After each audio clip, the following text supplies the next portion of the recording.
But in the meantime, a week or so ago, there was a gathering of the McRae family to remember really Colin's World Championship success, the anniversary thereof.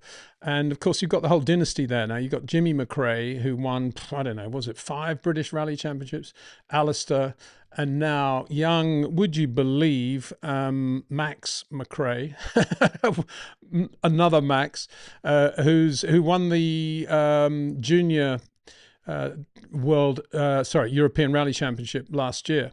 So a little bit of footage from that. Let's have a look at this. Max McRae here. I'm here at the Moulsdale Foundation for a day with the McRaes. So I think it's going to be a great turnout. We've got, of course, so many amazing cars here. It's nice to celebrate 30 years of Colin winning the championship, as well as Dad winning the British Championship. Colin was already in the World Championship, and it was the question was, well, there can't be 2 of them from that family can get to the World Championship and do the same job. It opened doors, but you had to keep them open. Jimmy, you started it all off back in the late 70s and early 80s, but you soon made your mark on it, didn't you?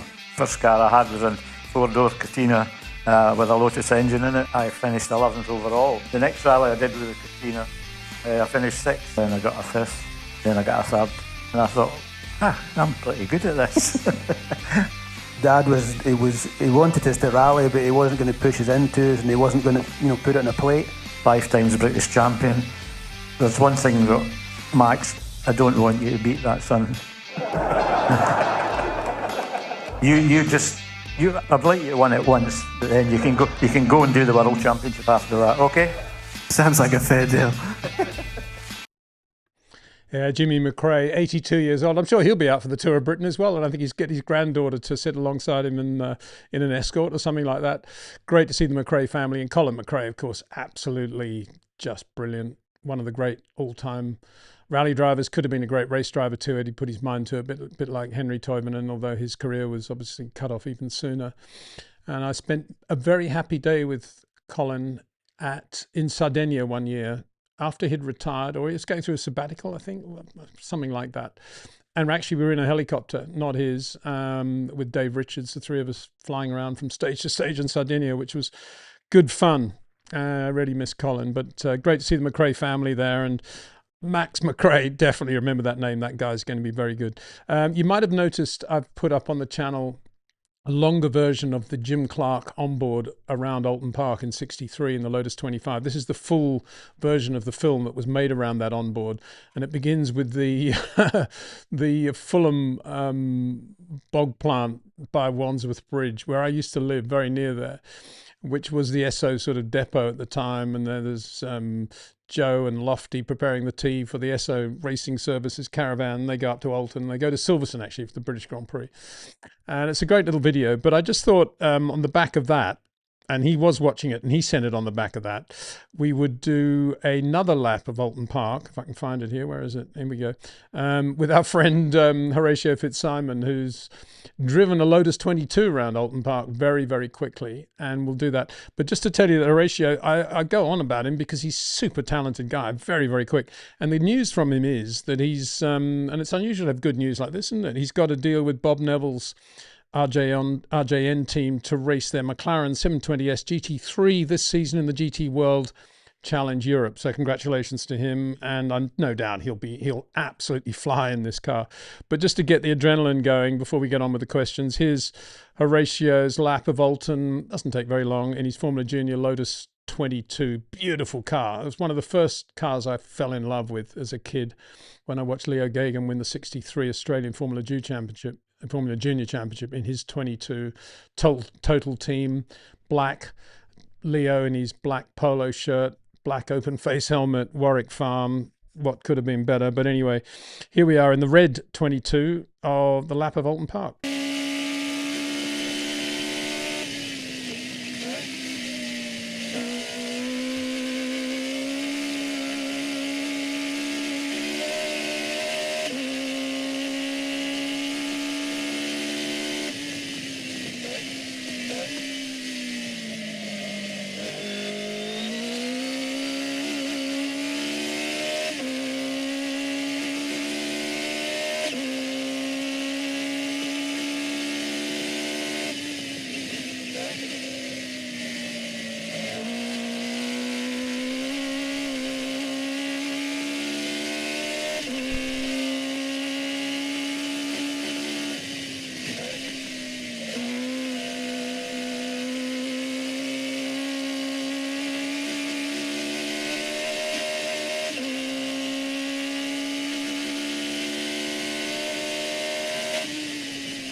Yeah, totally mega. That's not how I drove the Lotus 49 around Zandvoort, got to tell you.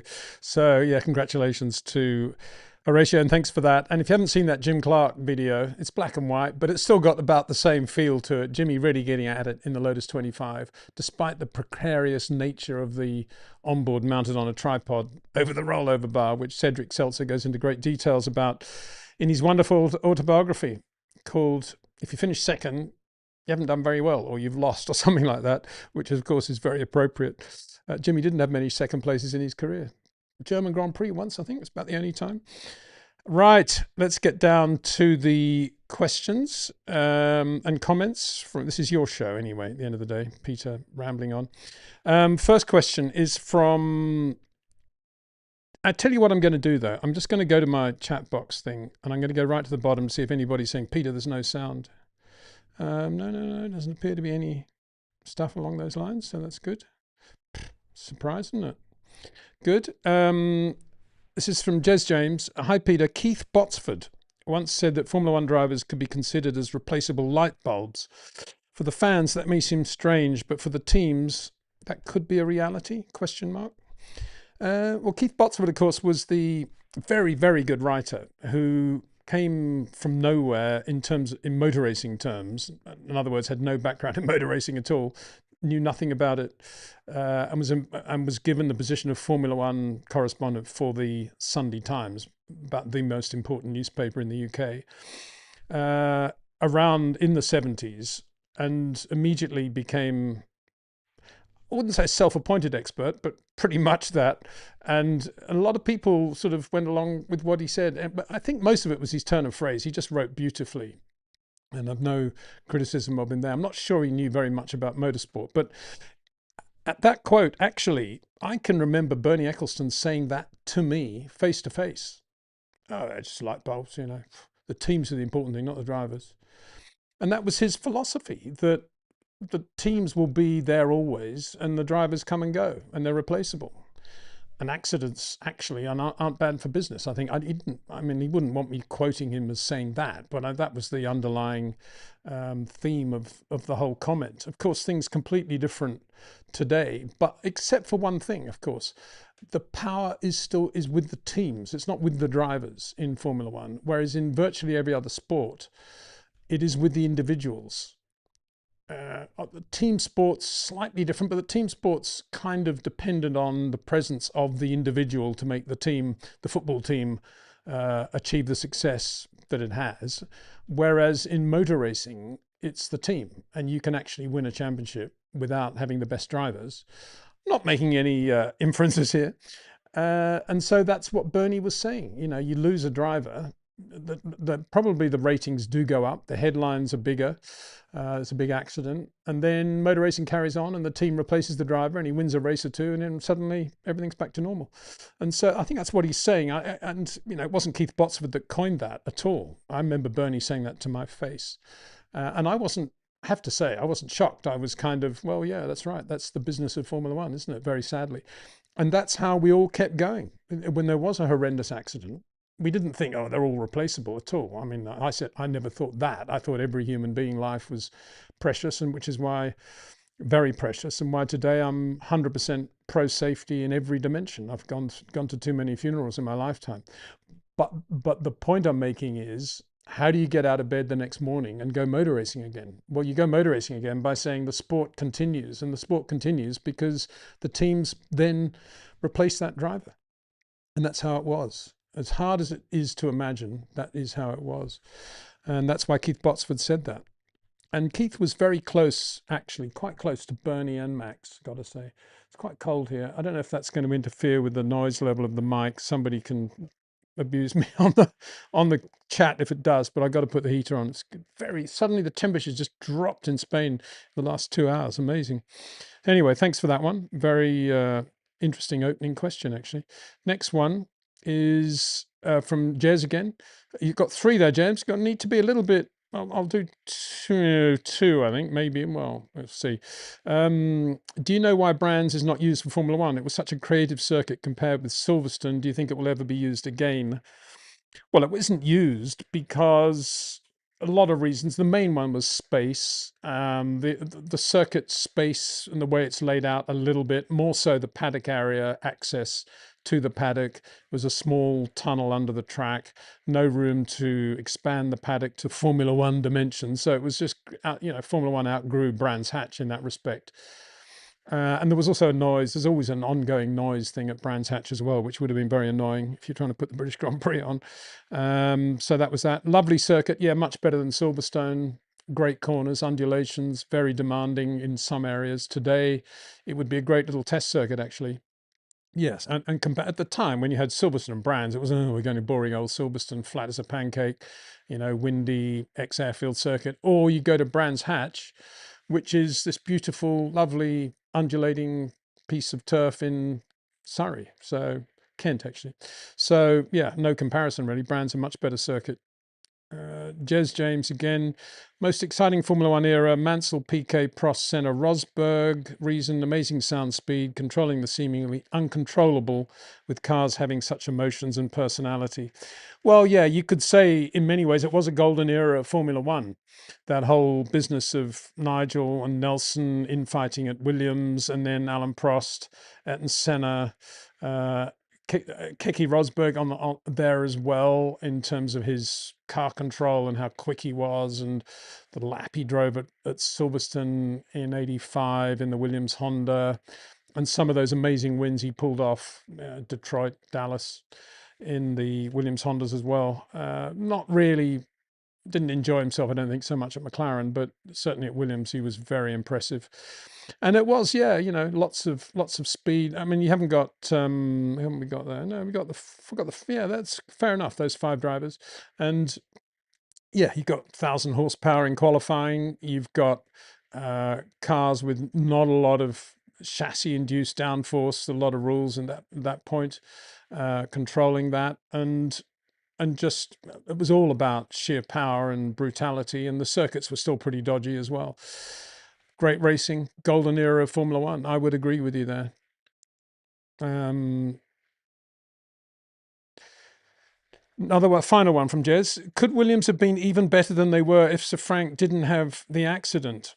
Well, I think had Frank not had the accident, I think he might have persuaded. I mean, I've talked about the ultimatum Honda gave Frank at Monaco in 1987, when they said, we'd like to continue to supply engines to you for 88 and 89, but we want a Japanese driver in the other car.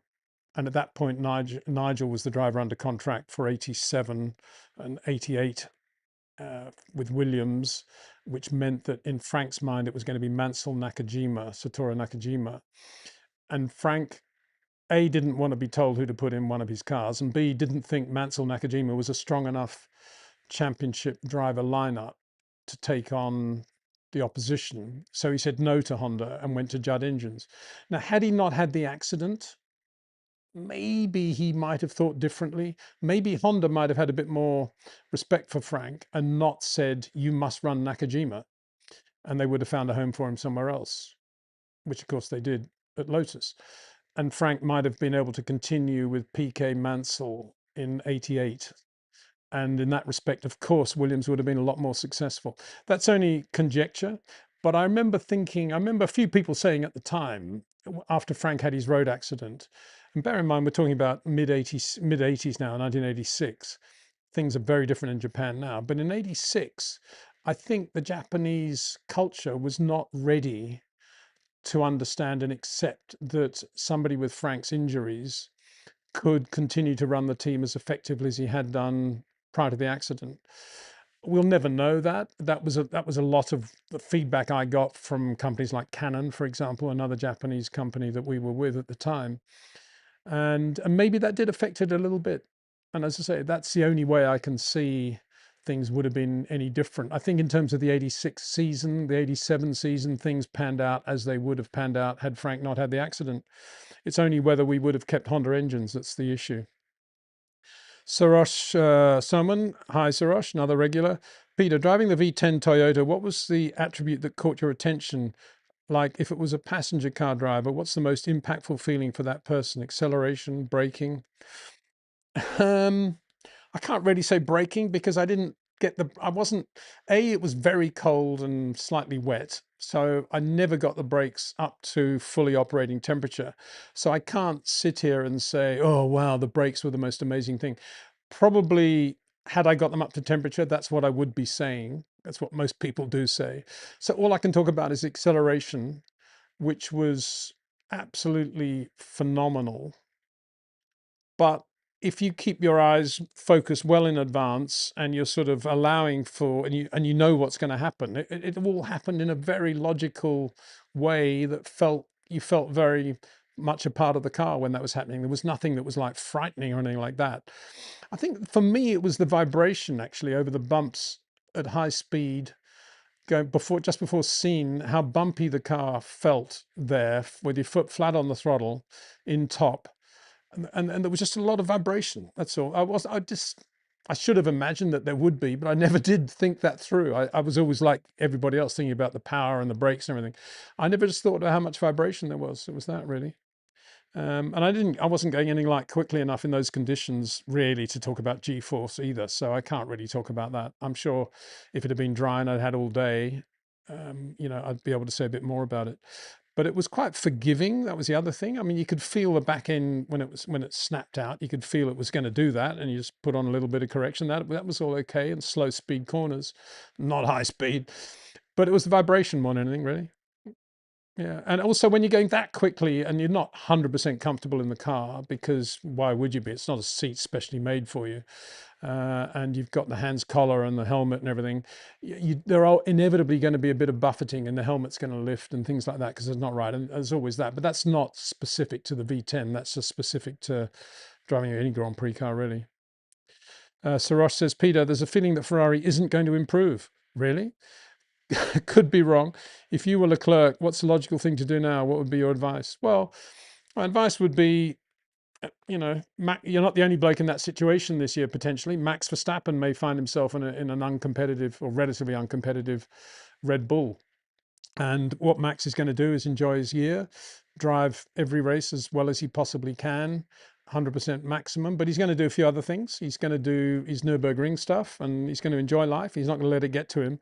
And I would advise Charles to do the same thing. Do the Tour of Britain for a start in a Lancia Stratos and do a few other things that he's always wanted to do. If the Formula One car isn't going to allow you to win Grand Prix and therefore World Championships, this is a good year, A, to drive a bad car well, which is not easy, and get the best from it, and B, get out there and enhance your driving in some other areas. Maybe do a couple of endurance races, whatever, fit it in. That's what I would do.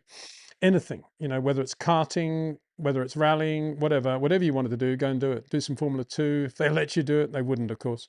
Formula E, whatever, blow people's mind. And just keep yourself sharp and keep winning if you can. It's very important to keep winning. If you're not in a winning Grand Prix car and you haven't won for a while, even if you win a minor historic rally event, you'd still feel good about it. Winning is winning. And I mean, that goes right back. I'll never forget when, I guess it was Carlos Pache had his very sad aircraft accident that, was it Pache? No, I don't actually. I think it was after Tom's accident, Tom Price's accident. Sorry, I'm slightly vague there. But anyway, I remember chatting to Alan Rees about who they're going to get into the shadow. And he said, well, 2 weeks later, I was reading Motoring News and on the front page was a picture of Alan Jones winning a Formula 5000 race at Calder, I think, or may have been Oran Park, somewhere pretty obscure in terms of international or British motor racing. There was Alan Jones winning a 5000 race somewhere. And he thought, oh, that bloke can handle power. You'll put him in the car. Well, that was how Alan Jones got selected. It just shows, you win a race, you get a headline or two. It's not a bad thing. Just keep winning, keep winning, keep winning. And going back to Charles, he hasn't won anything for quite a long time, has he? Kind of nice for him to feel what it feels like to hold a trophy again. Sarosh says, Peter, Sebastian Vettel was struggling with the loss of rear downforce from 2014, but he drives quite well in the rain. So if he's got a good feel to drive in the wet, why couldn't he adapt to downforce degradation? Well, because everything happens much more slowly in the rain, and you don't want that instant power that you need if you're doing his V corners in the dry, which you need at rotation point from his point of view. The last thing you need is a back end that's not going to allow him to do an instant rotation at the peak of the V. And but in the wet, everything's happening much more slowly, so he doesn't need that instant response. He can easily manipulate it and go away from the corner with no problem at all. And he's got, I mean, there's no doubt, and I don't want anyone who might have been watching this channel for a period of time to be in any illusion about this. I think Sebastian Vettel has enormous touch and feel and reflexes and balance and all the things the great Grand Prix drivers have. What he doesn't have is a Max Verstappen feel for how to put all that together and create short corners. His way of doing it was to do these sort of V corner things, a bit like Jacques Lafitte and Jean Alesi. And that's fine, but you do need a good back end for that rotation point, whereas Max can live with it because he's creating a shorter corner and it's all curves rather than straight lines and then a V. So yeah, the wet, there's no doubt Vettel was always going to be good in the wet. He's got that car control, he's got that feel. Hey Peter, I watched 2007 season, and one thing that was interesting to me was how many mistakes Alonso was making in comparison to Hamilton, like bad starts and locking up. Why do you think that was? Well, locking up, Fernando would say, if it was prior to about the British Grand Prix, he would say it's because of those rubbishy carbon industry brakes. And when they got Hitcos on my car, look at Monza, I never locked up. That's basically what he would say. Bad starts, yeah, don't know what to say about that. No, don't know what to say about that. Lewis was always good, wasn't he? Off the line in 07, or most times he's been pretty good starter. Fernando, you have to say he's a pretty good starter as well. So I have no explanation for why he wouldn't have been very good off the line or made more mistakes off the line than Lewis. Maybe, I don't know. Did you look at whether or not he was on the dirty or clean side of the grid? That'd be the other factor, of course, that would come into that. But no reason to think, in my mind, that Fernando made bad starts at McLaren. I don't think he had a problem with the clutch in terms of what the problem he had with the brake feel. No, I can't explain that one. Zavej Dougal, do you think there should be another small series like the Tasman Cup in the winter to keep the drivers and fans entertained? I certainly think many drivers would be in it. Well, we have that in New Zealand and had it at its peak. Probably not now, but Toyota did a really good job of sort of promoting a New Zealand winter series, which was a great championship. You know, speak to guys like Liam Lawson about it, or Nick Cassidy and those guys. Josh Hill did it, Damon's son, and a lot of good people have come out of that series. I don't know. I was walking Dexter the other day thinking, it was like January the 3rd. And I thought, wow, amazing to think back in 68, already the first round of the World Championship was already over because it was held on January the 1st. And the minute I had that thought, I thought to myself, we've got enough races already. Do we really want to restart that early? And, I guess there's a point where you have to say part of the Bernie Ecclestone philosophy of less is more does apply, and maybe it's over the winter in terms of racing action. And then because we got so many races once the season does start in such quick succession, that the whole less is more thing is completely thrown out of the window, and more is less comes into play almost. So I think we just keep it as it is. As I've said, in my opinion, the top 3 drivers in the World Championship or others in top 6 maybe should, as part of the Concord Agreement, they should have to spend a certain amount of time on the road doing charity functions in key regions for Formula One, China, India, South Africa, doing a world tour, putting on maybe a karting event, all for charity, and doing all the big chat shows on TV and promoting Formula One over the winter. So that countries like South Africa, for example, or some of the other South American countries or India can get the budget together to have a Grand Prix, all for the benefit of the sport. So I think that's what I'd like to see happen. It's not happening, and it's not in the Concord Agreement, the new one, as far as I know. Well, it's definitely not. So, I'm not saying that because I want to make life difficult for the top drivers. I'm saying it because they have a relatively short lifespan in terms of their earning career. This is when they're stars. They're earning a lot of money. Let them earn their money and let them go out and promote Formula One in all these regions with nice events for charity, mixing with royalty, mixing with the governments of the countries and promoting Formula One and expanding the business. The drivers are the people that the fans want to see, not the, not the people behind the scenes. They want the drivers. So that's what should be happening, and that's how we could keep the winters alive. If there was a huge charity event in Germany or France, 2 countries which don't have Grand Prix at the moment, and involved 7 or 8 of the Formula One drivers all competing, and there was going to be a big gala dinner and whatever you're going to have, that would be a big event, and you could get a lot of TV coverage for that and a lot of good publicity, I think, for Formula One. But it doesn't happen. Another one from Zavez. If the 60s Formula One drivers were given modern Formula cars and the modern drivers a 60s car, who do you think will be able to complete a race earlier? At first I thought the modern drivers, but then I remembered how just one misinput can be the difference between life and death in the 60s. Since you know a lot about both of them, I'd like to know your answer. So what are they doing? They're putting the 60s Formula One drivers in modern cars and modern drivers in the 60s cars. Oh, I think the 60 drivers in the modern cars would do a much better job.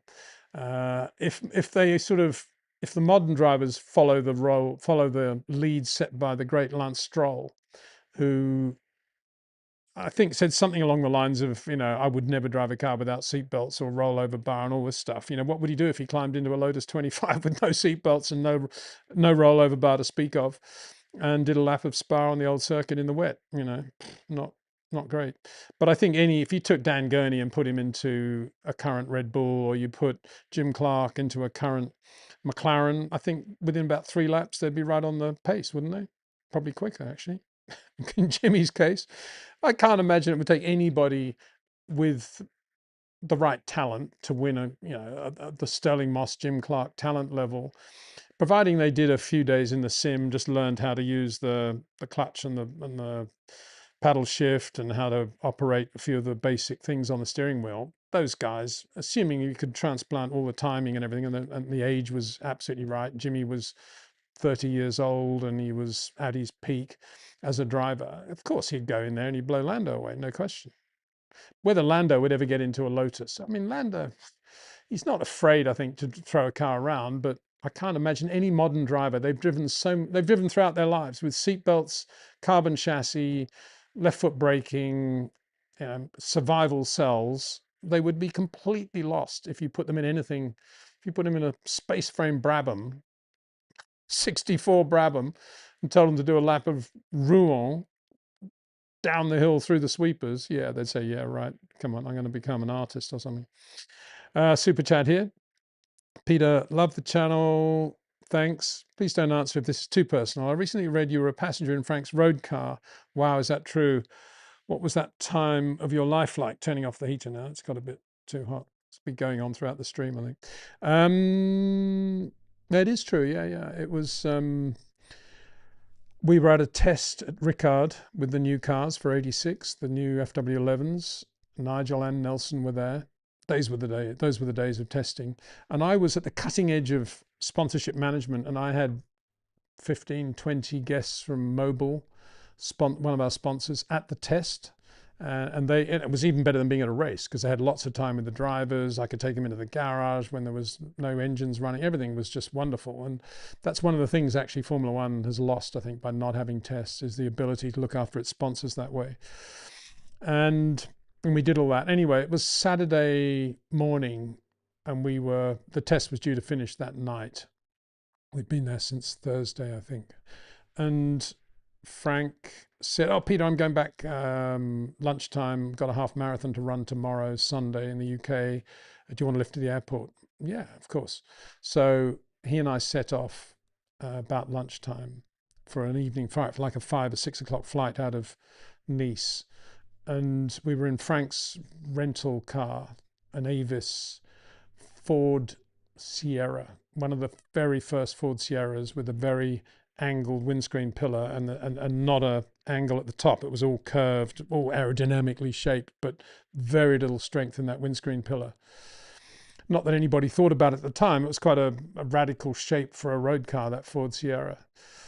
And of course, Frank, being Frank, it wasn't like Colin Chapman, who always specified a Mercedes road car for safety and comfort reasons. Frank always wanted the cheapest deal for the reasonable car. So it was a Ford Sierra for him.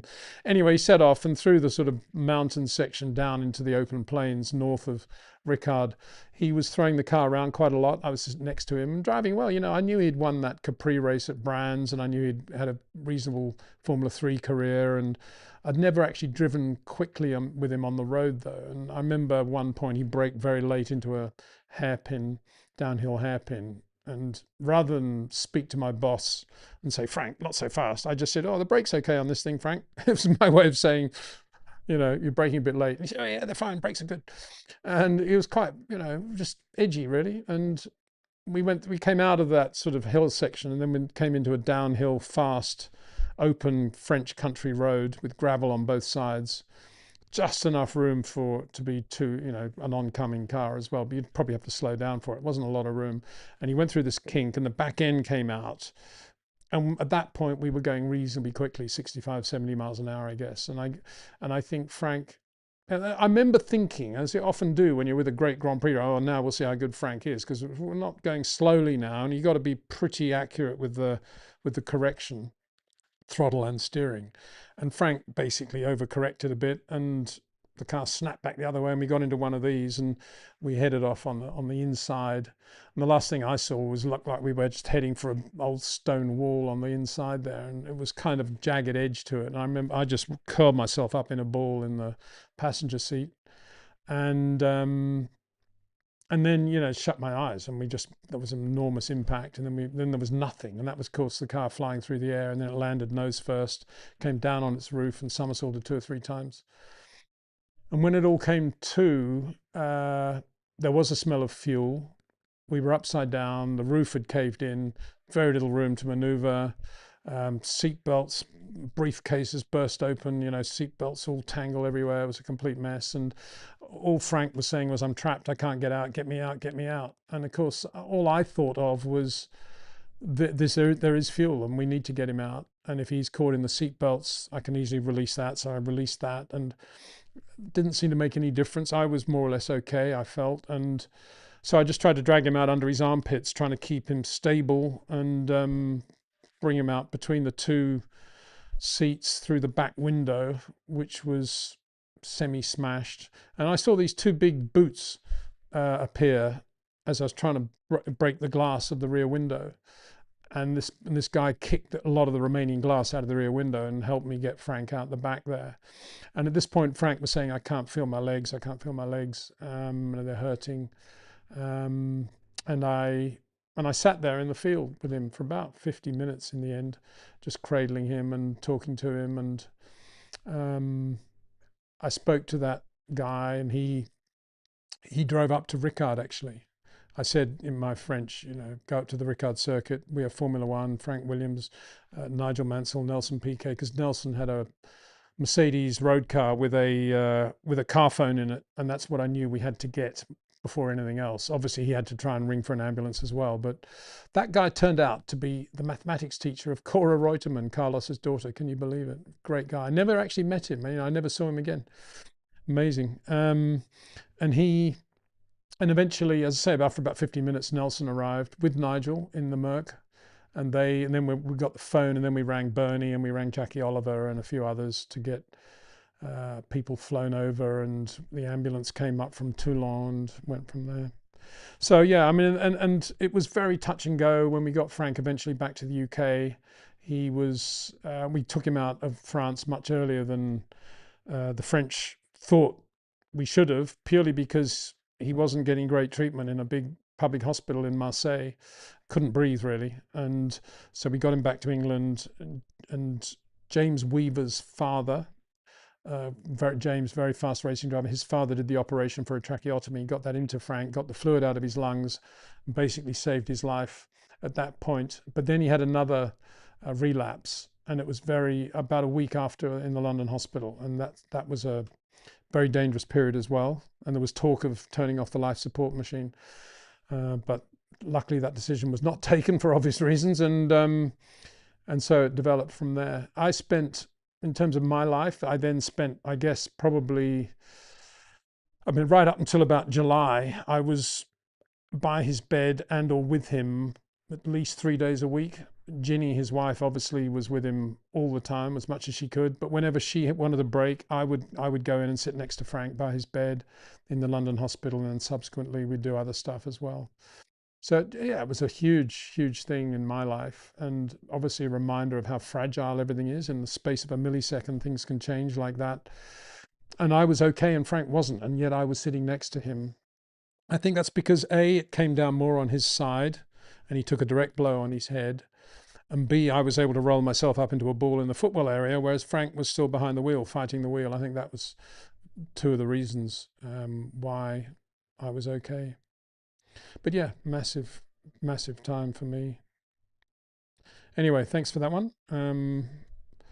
Yeah, very sad memories to think about. I was talking to Johnny Williams only yesterday, actually. He was on his way on holiday driving somewhere, and we were chatting about some very funny old times at Williams and those days, really. You know, it was just a golden period in many ways. It was sad in other ways. We lost people. We lost, Frank's had his accident. We had other things.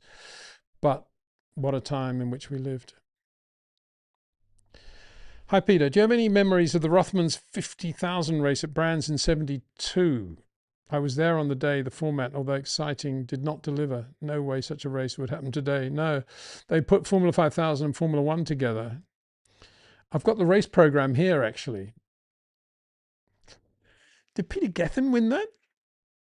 I'm going to have to do my other thing, which is always quite embarrassing on these days, but what can I do? I need to see the results of that. You've reminded me that 72 Rothmans,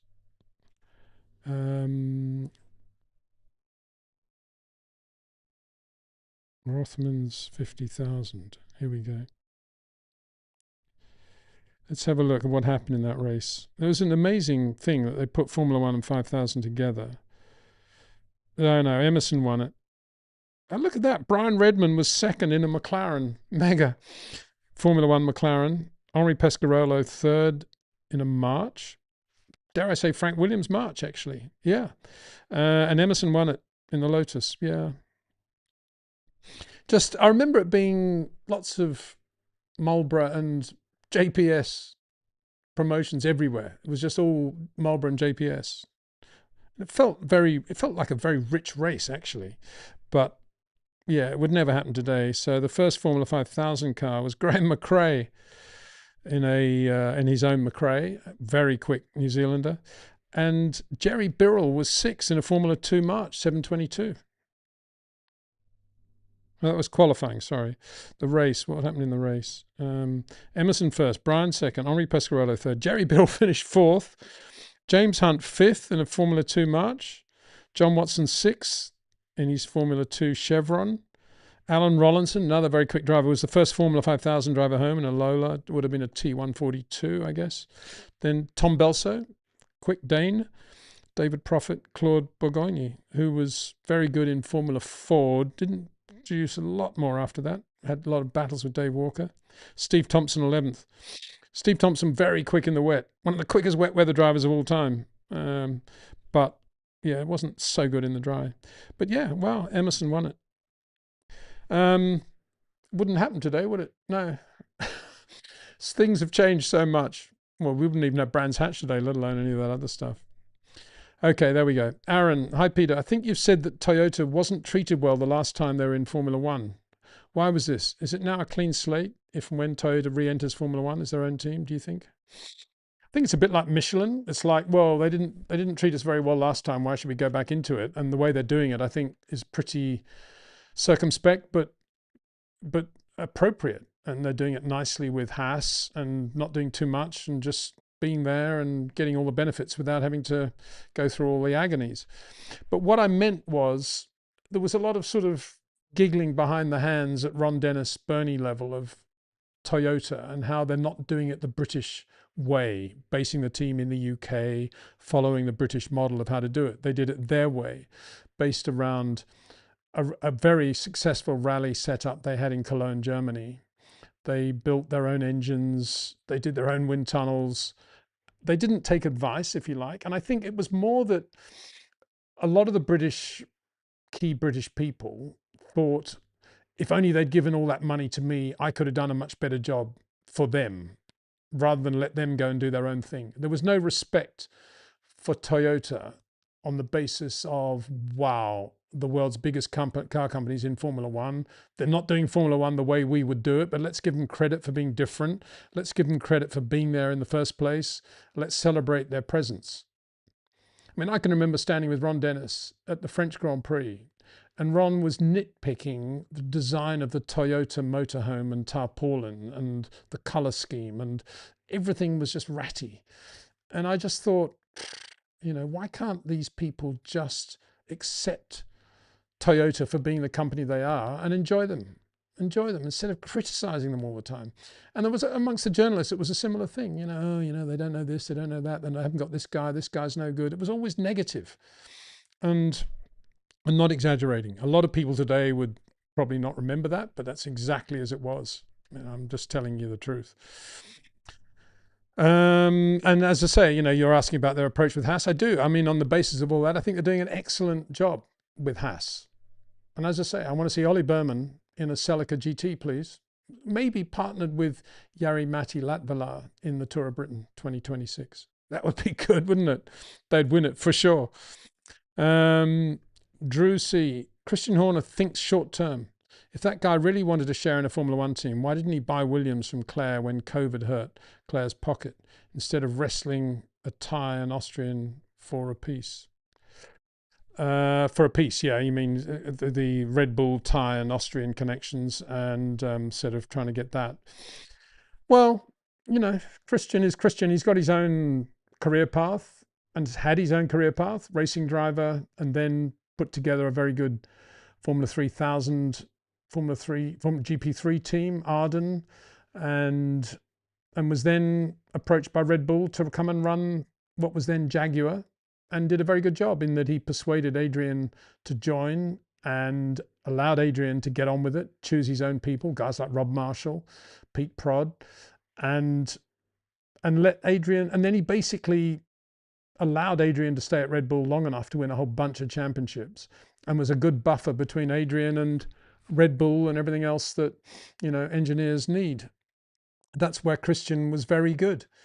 So now he might think, well, I've done all that, maybe I need to do my own team now. I give him, I don't say, why didn't he do it why didn't he buy Williams or something? I think his career's gone about as you would expect it to go. He's done a very good job with it, and now I would imagine, if I was Christian, he should be looking to be the next FIA president or something like that, shouldn't he? Running, you know, replacing Stefano one day, maybe at Liberty. That's the sort of thing he should do. Why would he want to go and run a Formula One team or do his own team? Doesn't make any sense.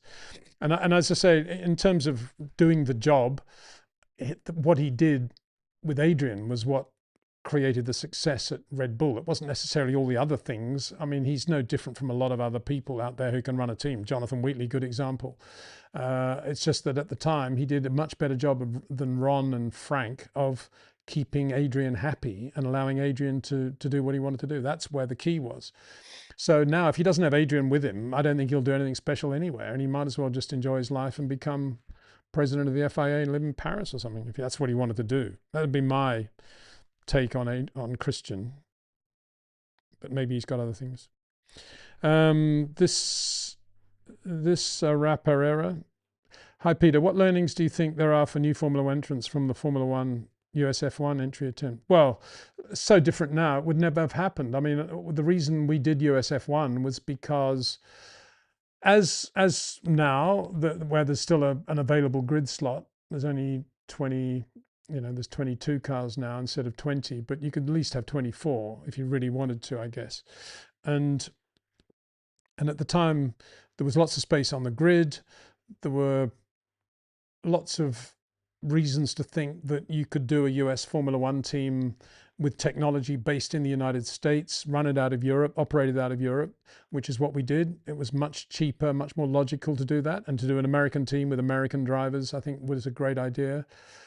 And it was all knocked on the head basically by Bernie and Max looking at our business plan and saying, wow, that's really good. Those guys shouldn't be allowed to just do that. We'll get a whole lot of other people to do the same thing.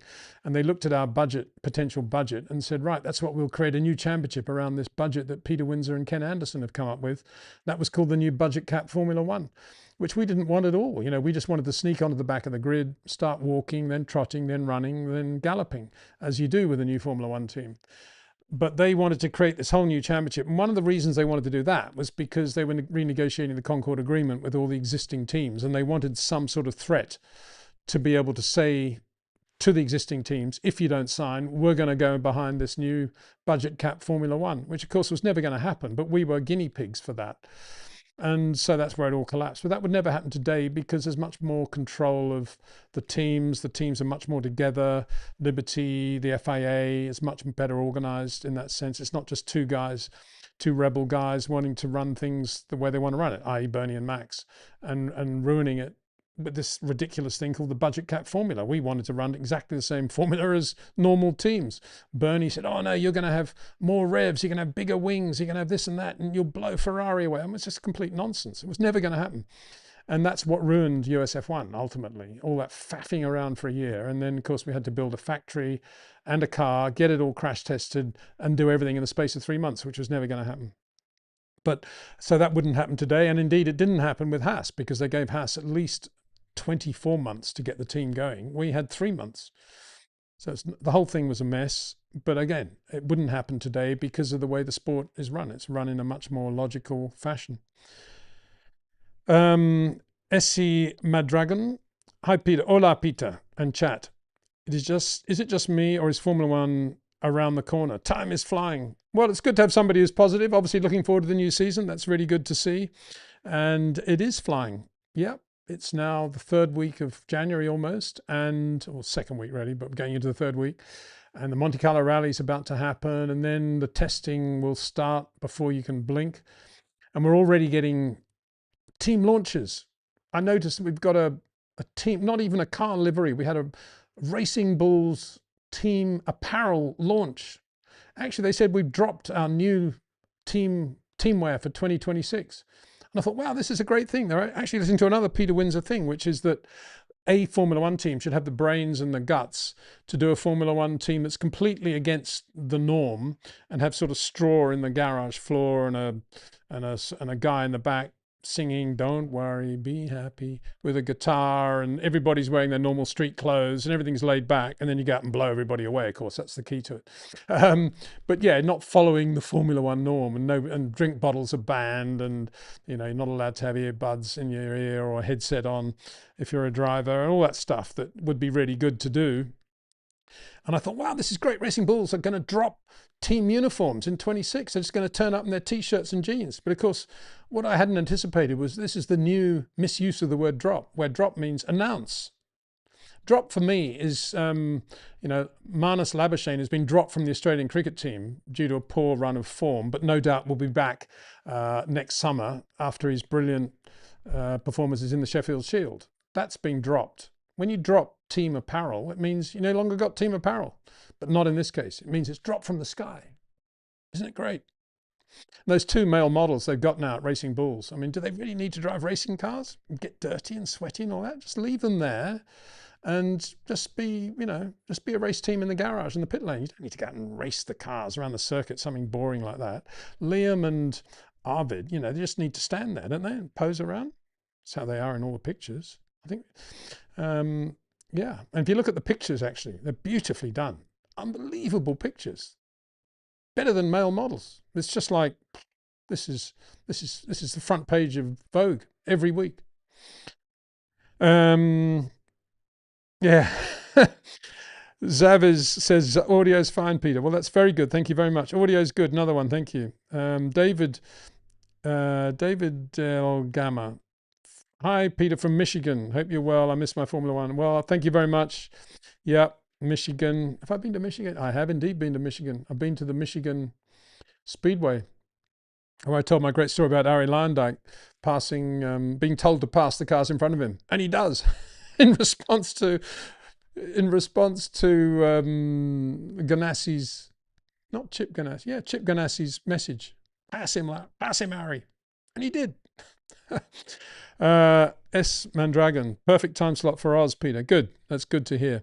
And congratulations again to the Australian cricket team for their brilliant victory in the Ashes series. I thought Alan Gow, my Australian mate, came up with the best quote on that, which was that he was very annoyed because he had a lot of money on Australia securing the Ashes in 10 days and it took them 11 days and he lost all his money. For those that don't know about cricket, it should actually have taken the total number of days in which they play is what, 4, 5, 25 days. And Australia secured the match, secured the trophy in 11 days, less than half. Mega. Connor Clark. Hi, Peter. What do you think of Fiona McLaughlin racing in the new FR New Zealand series? Yeah, very good. Fiona McLaughlin.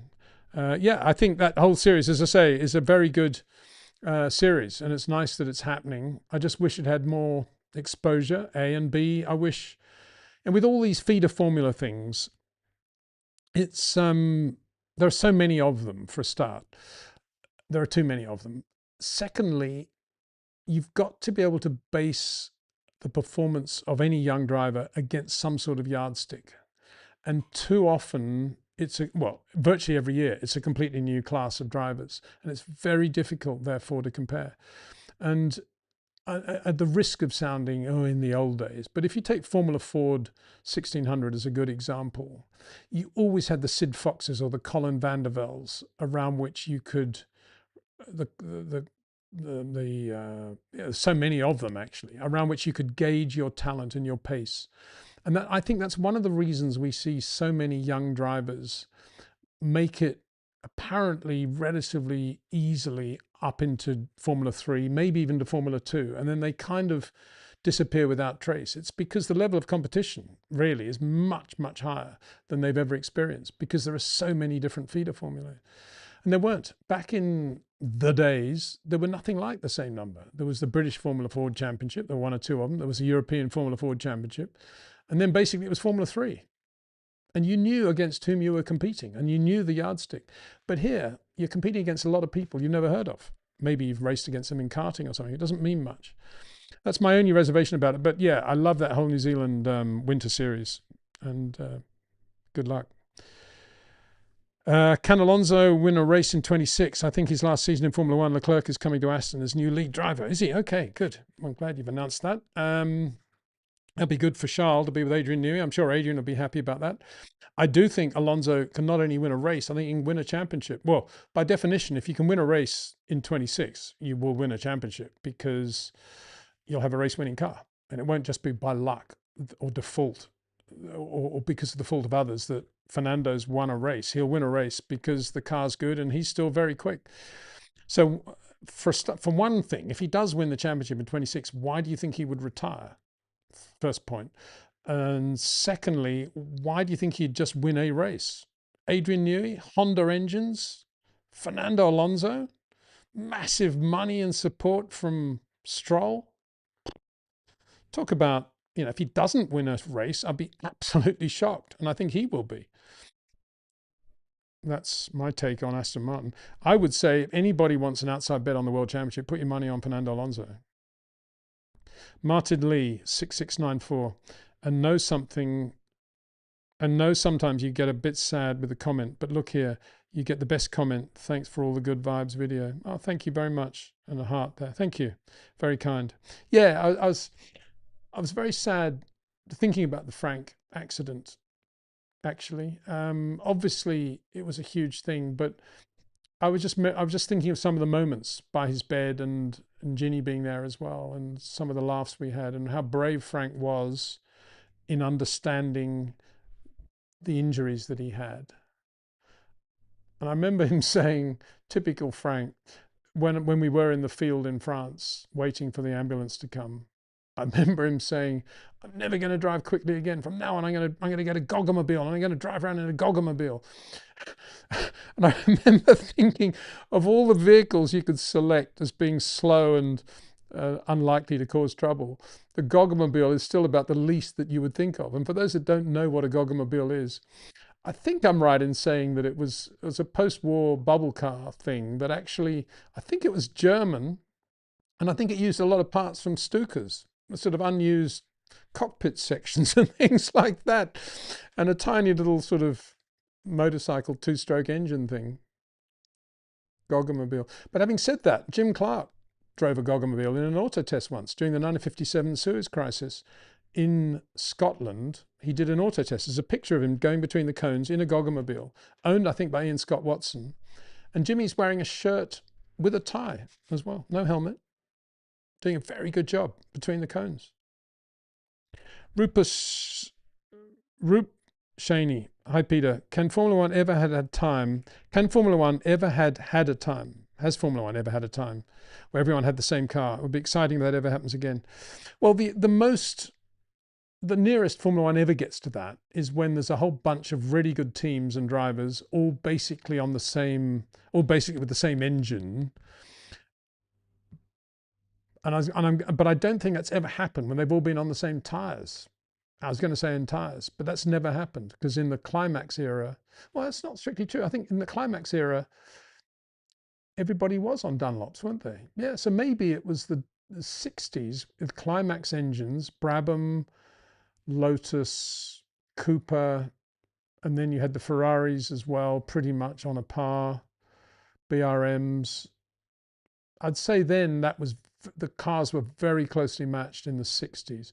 The next era, the Cosworth era, you got into the tyre war, Dunlop, Goodyear, Firestone, which was a differentiator. But the Cosworth engines did bring a lot of teams more closely together. And then finally the V8, V10 era. Again, you had Michelin, Bridgestone, tyre war, but a lot of teams did well with engines that you could buy off the shelf, really, effectively a package deal for the year, V8s, V10s, reliable, and we had close racing then. But ever since the hybrid era, it's been more difficult. The engine's much more expensive, much more complicated to run, and that has affected the midfield team's ability to do as good a job on the aero and the rest of it, I think, in my opinion, because the power unit takes so much of the package, the Formula One package these days. And so, yeah, if I had to pick one era, I'd say it was the 60s. And that's where we had 61 Ferrari. The V6 Ferrari was better than everything. But then by 62, the Climax V8 had come into play. And then they had fuel injection as well. And that brought it up to parity with the Ferrari in effect. So, and the BRM as well, simultaneously. So 62 onwards, you had Ferrari, BRM and Climax engines, all very competitive right up to the end of 65. Yeah, Zavish Douglas says, so sad Renault's basically out of the sport. To think 2 decades earlier they were winning championships. Well, not only that, they've been winning races. They won the first ever Grand Prix. Don't forget that as well, in the early 1900s. And they've done so well over the years with their engine, pretty well with their team. Never won a championship with their team, but the Renault team as such, but they ran, obviously with Fernando Alonso, it was slightly different, the Mild 7 thing. I suppose you could argue that I'm talking about more the yellow Renault turbos. And then, yeah, all that history, all that heritage, and it's all gone. And yet they've allowed Audi to come in on the basis that everybody has to go without MGUH, which I think is very wrong. And you may say, well, is the MGUH relevant to road cars anyway? Answer, yes. What engines are Porsche now using in all their SUVs? Engines with MGUH in them. So Formula One has got rid of MGUH to keep Audi happy. And simultaneously, we've lost Renault. I don't think it's a good thing. Connor Clark. Hi, Peter. I've been watching the 81 season, had a question about what the reaction at the time and your feelings about Alan Jones not going to the podium in Brazil 81 after Carlos beat him. Yeah, pretty understandable. I wouldn't have thought he was going to go to the podium either. Carlos beat him. That's not how Alan Jones would have seen it. Alan Jones would have seen it that he had a contract with Frank that if he was in P2 within, I think it was 6 seconds, maybe 5 seconds of Carlos, that they would always let Alan win and Carlos would be told to finish second. and they didn't do, well, they gave that order to Carlos, but he ignored it. And so therefore Alan had to finish second behind Carlos. And he was so annoyed he didn't go to the podium. So completely understandable from Alan's point of view. From Carlos's point of view, had quite an interesting argument, which was, I mean, obviously he felt that he was quicker than Alan in the wet and that was going to be his day, and he won that race. And he was delighted to have won it. But when they said, but why didn't you let Jones pass as per your contract? He said, well, because they never gave me the gap over Alan and gave me a chance to get further than 5 seconds away from him. I was just driving around at the slowest possible speed. But if they told me that the thing was going to come into play, I would have pulled out a 10, 20 second, 30 second lead. No problem at all. That was his response. So as ever, you know, the whole grey area in the contract and the way it was drawn up and the whole ludicrous thing came into play. But that contract was brought up, it was signed at the beginning of 80. And I think Carlos also felt, oh, I paid my dues in 80 and now 81, you know, all bets are off, I'm going to go motor racing. And there was also a third thing where he said to me after Brazil 81, he said something like, well, you know, Alan didn't exactly make it easy for me at Long Beach, did he?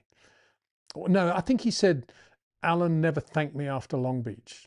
That's right. That's what he said. And, you know, read into that what you will.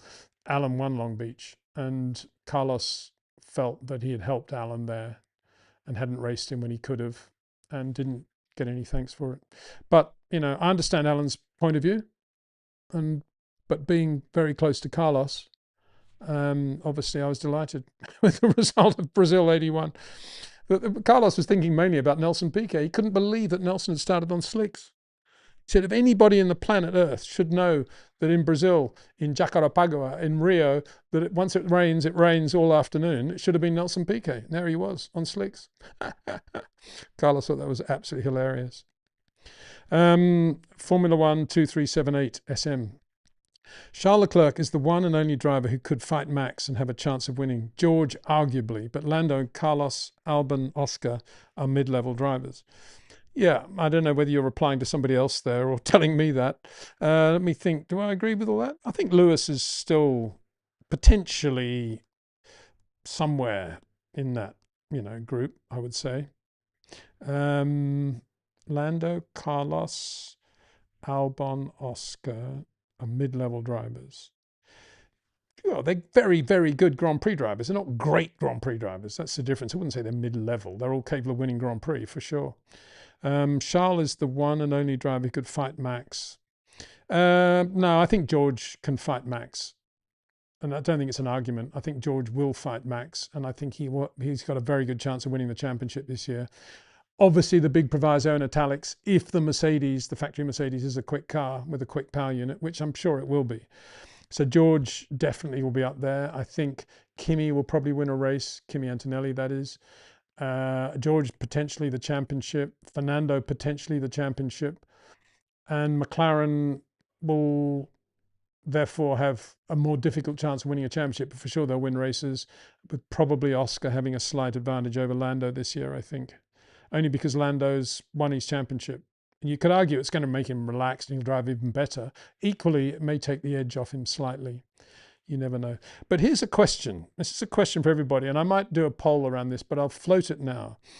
And this is under the heading of, if the Aston Martin Honda is a very good car and it's capable of winning Grand Prix in the hands of Fernando Alonso, and if therefore by some stroke of luck, Lance Stroll wins a Grand Prix in 26, who, dare I say prior to that, who do you think, in your opinion, is the least talented driver ever to have won a Grand Prix since 1950? It's a bit of a distasteful question to ask, isn't it? I feel sorry for whomever is selected there, but I might do a poll. But it's difficult to do a poll because you've got to come up with a list of people, and the polls are all designed around yes or no, whatever.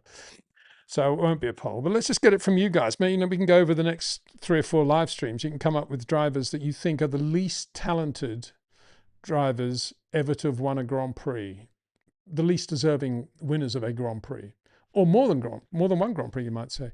I can certainly come up with a list of a few drivers that are the most talented drivers never to have won a Grand Prix. Chris Amon right at the top of the list, of course. But the other way around is quite interesting, isn't it? Yeah. So let's see what you come up with there. This is under the heading of that. Be ready. Lance Stroll could win a race in 26.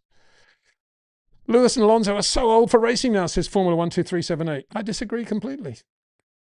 They've got all the benefit of all the fitness regimes that'll keep them young and healthy and fit that Jack Brabham and Damon Hill and Fangio never had, and yet they were quite able to race, you know, into their 40s. I think I'm not doing Damon a disservice there.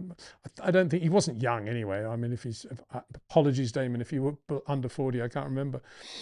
But certainly in the case of Jack Brabham, he was 44, racing wheel-to-wheel with Jochen Rindt in 1970, as looking as quick as ever he'd looked throughout his career, age 44, at a time, as I say, when they had nothing like the same resources around them to help them stay fit and young that Fernando and Lewis have these days. So I don't agree with that at all. Edgar de Melendez. Thank you again, Peter. Many blessings. Thank you very much. It's very kind. Speed Monkey. Will you be following Rovan Pera in Super Formula? I will indeed.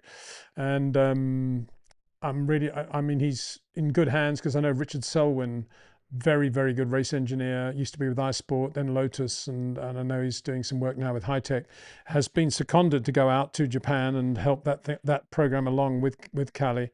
And I really fascinated to see how he gets on.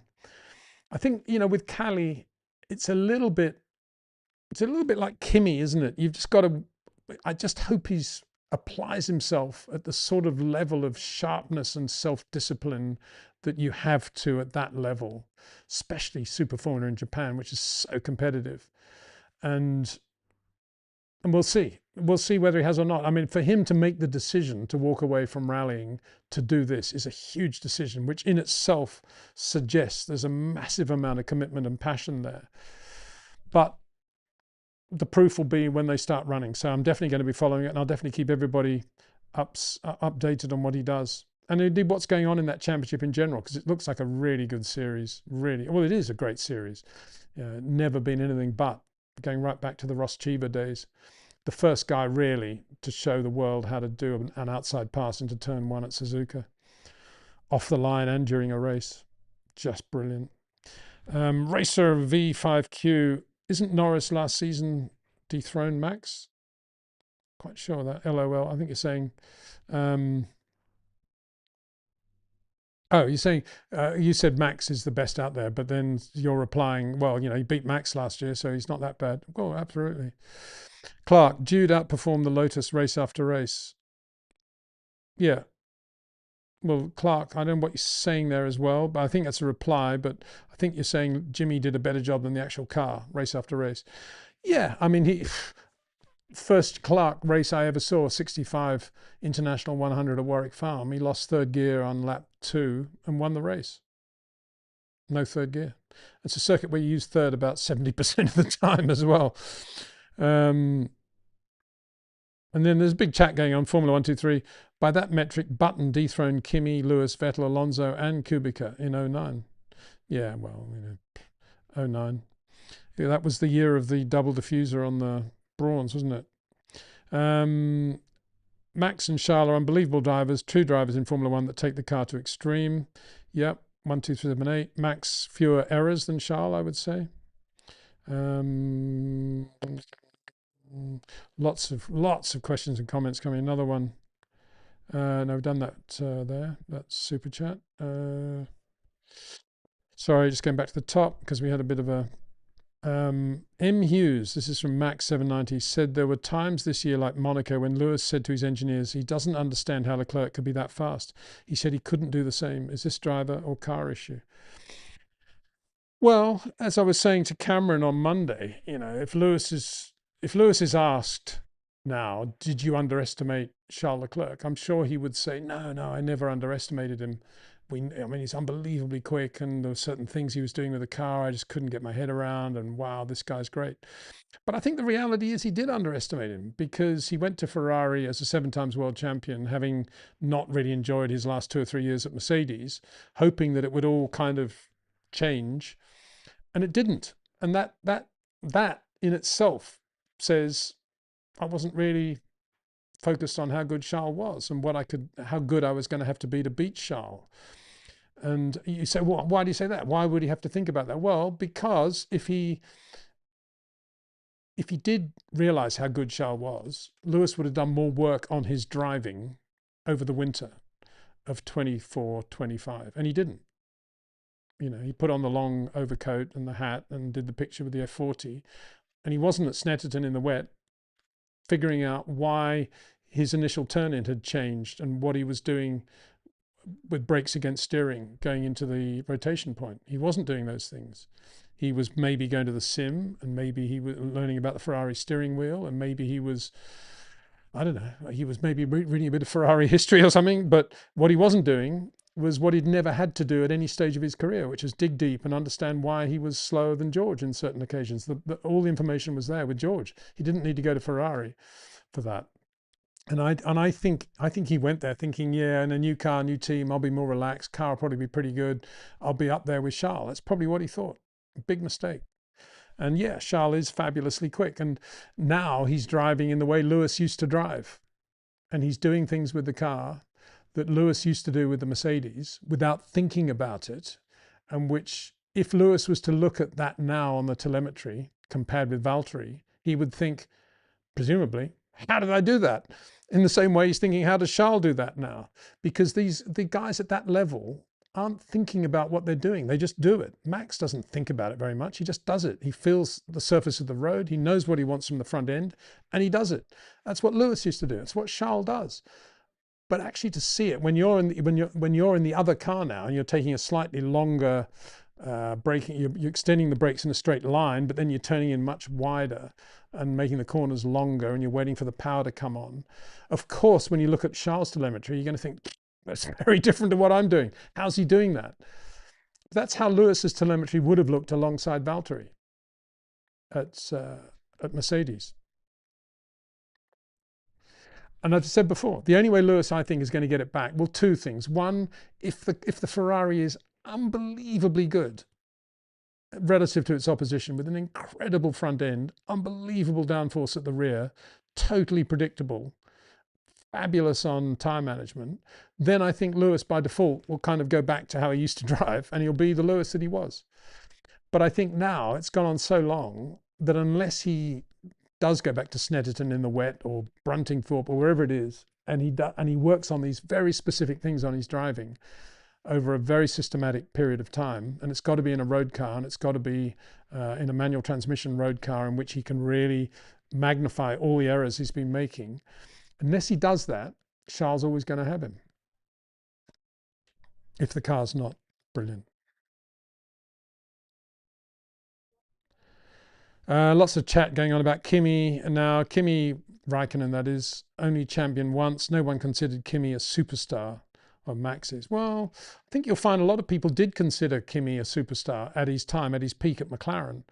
And I think, and I did suggest this to Bernie several times, that for the Chinese country only, he have a special Kimi Watch TV channel, which is just Kimi's onboards and a few extra Kimi interviews. I think had he done that and followed my advice, I think Formula One would be much more popular in China even today, because the Chinese absolutely love Kimi Raikkonen. Just the whole way he was, the way he looked, the way he drove, everything about him. But they never did that. And so they lost a massive audience there, in my opinion, potential audience. But Kimi was a superstar. He was, in his own way, he was a superstar. I would never say less than that. This is continuing this chat, this intra-team chat. I can debate Charles is a millimetre ahead of Max by the way he scrubs the Ferrari to unbelievable positions in Monaco. Yeah, maybe. I don't know. I mean, I think. So what you're really saying there is Max didn't get the best from the Red Bull around Monaco? I think he did. I think around Monaco, the Ferrari was not a bad car at all, and Charles did a brilliant job with it. But I think Max was similarly good in the Red Bull. Hugh says he's very fearful for Lewis this season. Well, yeah, as I say, maybe without any of us knowing, he's been doing all that stuff. Maybe not in Snetterton. Maybe he's been at some little track. Maybe he's been at Croisson-Tournois in France in the wet with a Fiat road car for the last 3 weeks, going round and round and round, just practicing early turn-in, short corners, keeping everything supple, just doing all those things that he can do in a road car that will definitely translate into a Formula One car. Maybe he's been doing all that and we don't know it. Let's wait and see. I doubt it, but let's wait and see. Another super chat. What are your thoughts on Anthony Hamilton's new racing series, Hybrid V8? Will it even get off the ground? Lewis to race in it. Well, I don't know anything about it. I mean, I'm not on their mailing list, so it obviously can't be that good. Oops, shouldn't be saying that. I don't know why Anthony wouldn't have put me on his mailing list, because I've always gone very well with him. What's going on? I don't know anything about it. Hybrid V8. Sounds a bit odd. Yeah, why wouldn't Lewis race in it? I mean, if Lewis does race in it, it'll obviously do a lot for the series. I'd love to see, I mean, banging on from the start of this live stream about how Grand Prix drivers should be doing a lot more with their time than just driving Grand Prix cars. Tour of Britain for one, and touring the world ambassadors for Formula One for another. So yeah, Lewis in that hybrid thing. Yeah, I wouldn't have thought the world is ready for yet another category of racing, are they?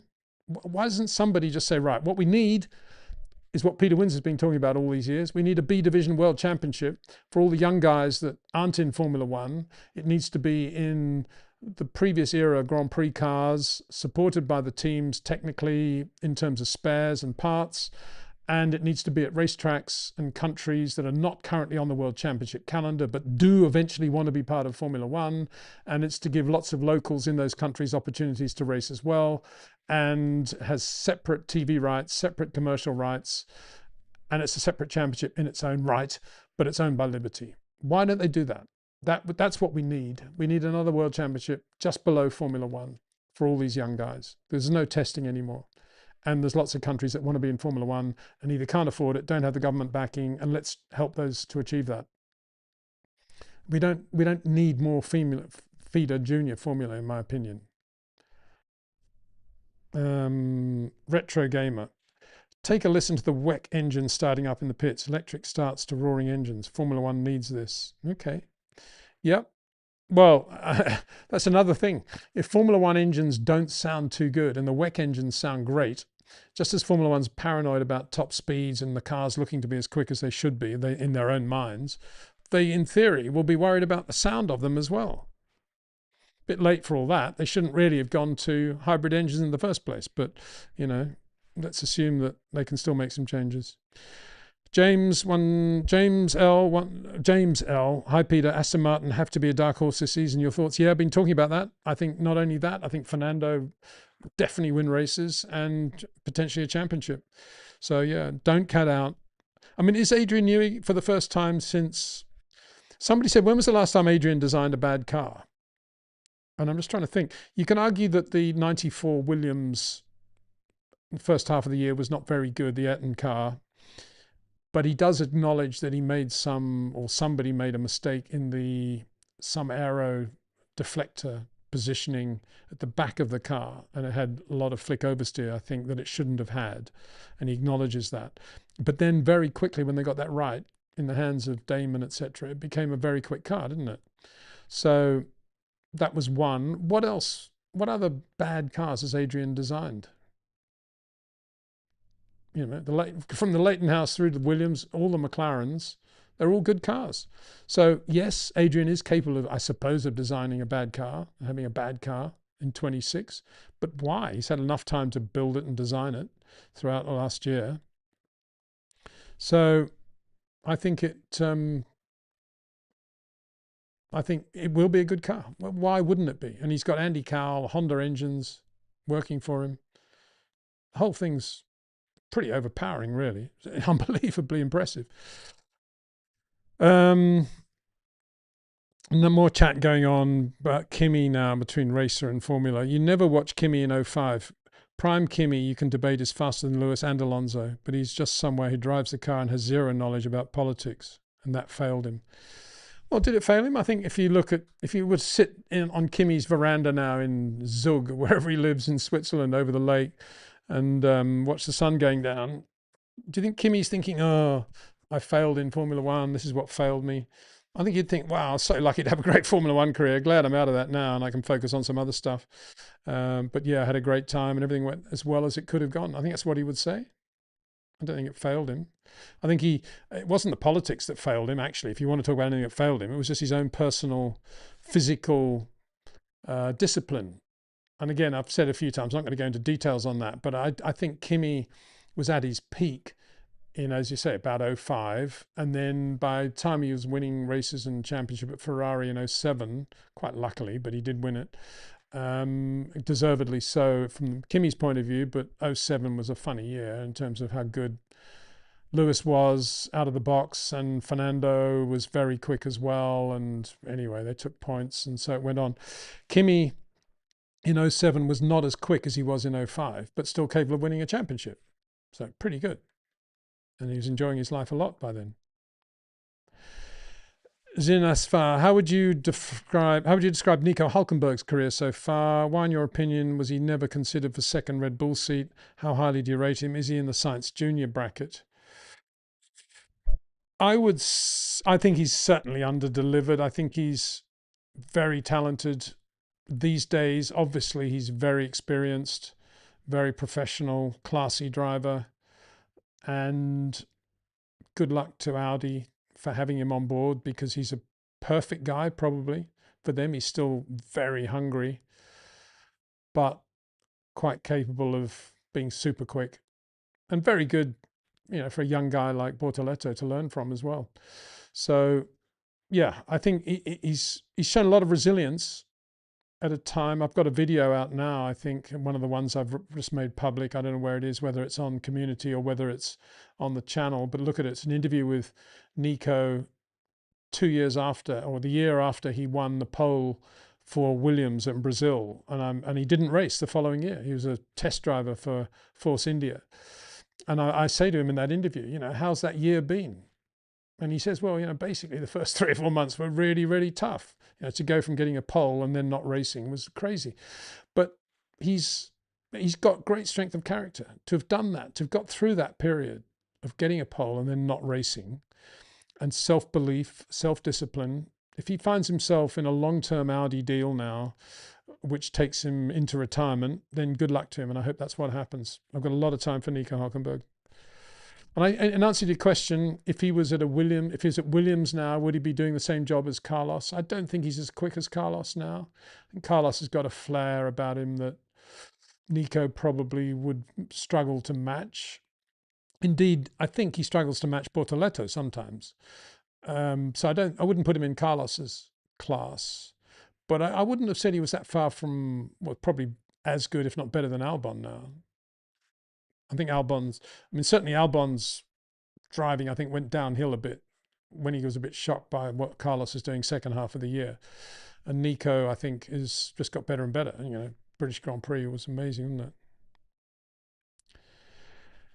Peter, how good was a prime Ricciardo? For me, he was the best overtaker I've seen after Mansell, now possibly Max. How would that Ricciardo compare to a Rosberg or Norris? People forget how good he was. Well, yeah, you're just basically underlying everything I've always said, which was that he has got that great quality, trackcraft. He can see a gap 2 or 3 cars ahead and make it work. He's experienced. He's got the right temperament. He's a lovely guy. He drives well. He's got very supple inputs. Not that short a corner, but shorter than Carlos Sainz, and just a good guy to have for any team to have. And for McLaren to fire him and replace him with Oscar, I think was ludicrous, because I think they still would have won the championship with Lando. Lando would always have been quicker ultimately, and they would have won the championship in a far more harmonious way. And they didn't need Oscar. They just needed to go ahead and do the job. They had the team. And Oscar is quicker than Daniel, no doubt about that. And if you had Oscar in the team, Daniel would have been very good alongside him. Putting aside whether those 2 Aussies would have got on, I don't know about the Aussie. Would have been the same as having 2 Frenchmen in the car. I don't know. It would have been interesting. But putting aside their nationalities, Oscar, Ricciardo, great team. Lando, Ricciardo, great team. Lando, Oscar, that's an irascible team. And why create those situations when it's so simple to keep it as it is? As you say, he was a perfect complement for Lando Norris. And I'd love to, he's probably still capable of doing a very good job, but I suppose his days are numbered now, aren't they, in terms of getting a drive again. Charles and Max, says Formula, are hands down the best overtakers on the grid. It's interesting you say that. I'm sure there's some statistician out there who can prove that, I don't know, Lance Stroll has overtaken more cars in the first 3 laps of any race this year, partly because he's usually on soft tyres or something at the back. Or I don't know, I'm only exaggerating slightly, but there's always somebody out there, a bit of a joker, who's does very well in the first few laps. But Charles, Max, I'd say Max is the better overtaker. I think Charles dirtier and not quite as classy as Max when it comes to overtaking. And you'll say, oh yeah, what about Max in 21? Yeah, I agree, but that was slightly different. That was the World Championship. That was Helmut Marko saying, well, you know, if you both go off, it doesn't really matter, does it? Because you're ahead on points. But the Max we've seen in the last 2 or 3 years, when he hasn't always qualified on the front row, very, very good overtaker. Clean virtually all the time now. He's a matured driver now. Charles, you know, I've still got my doubts about Charles. You know, the guy we saw eyeballs popping with that ridiculous race he had with Alex Albon in GP2 in Abu Dhabi, when he was all over the place, filthy overtakes, is the same guy that nearly took Max out of the Spanish Grand Prix on the straight in 8th gear. You know, Charles needs to quieten down a bit, in my opinion. Yes, he's aggressive. Yes, he's a good overtaker, but he needs to quieten down. And I wouldn't put him in the same class as Max now for that reason. Racer. Lots of intra-chat again. I'm watching this sport since 01. Kimi was like Nico Rosberg. 1 title was enough for him.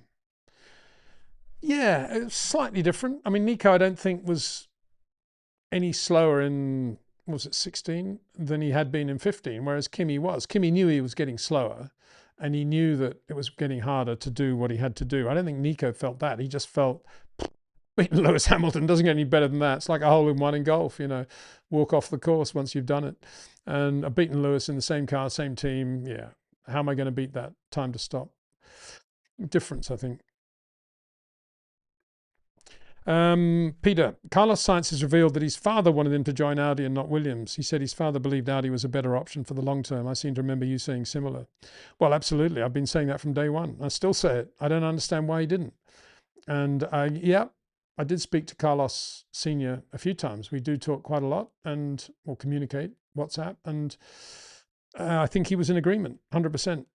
I'm not sure if I mean, maybe we both thought the same thing at the same time. I don't know. But I always felt that there was no downside to going to Audi because they were at the bottom of the grid anyway.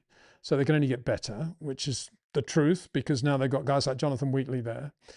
Secondly, Audi's a great brand to be with. Even if the team's never going to be a championship winner, Carlos Jr. could forge a career as an Audi ambassador for the rest of his life, which is no bad thing. And thirdly, he was always going to have, at that point, Nico Hülkenberg in the other car, and it would have been a really good combination. Carlos Sainz, Nico Hülkenberg. And I don't know why he didn't do that. I still don't know why he didn't do it. Why would you go to Williams, which has got sort of very vague future in terms of who they are, who owns them, where they're going, what they do, what they feel about heritage. I mean, they don't involve any of the Williams family. Nothing makes sense there. You know, Jenson Button's there, but it's not as if Williams was his, you know, his team. I know he was there for a bit, but, you know, it's not what you remember Jenson for. And nothing makes sense at Williams to me. And there he is driving for this team and doing a good job. Yeah, but he could be doing the same job at Audi now and enjoying himself a bit more. I think have a bit more security as well in terms of his future. But no, and I think his dad's 100% right. So good. Thank you. Right. Dillstar 22. Peter, I'm excited for the 21-26 season. I'm interested to see which drivers improve their driving standards, especially how the cars will be. I think that's the interesting part for me to see. Well, somebody, another viewer emailed me not so long ago saying it's going to be interesting this year because there's going to be so much stuff going on with the strategy and the push to pass and the active aero and this and that and harvesting the engine power and blah, blah, blah. Will the drivers have any time actually to drive the race cars anymore? Or do Liberty actually want them just to go to driverless cars? Is that what it's all about? Well, I don't think it's that, although, you know, anything could happen in the future. Let's hope it doesn't go that way.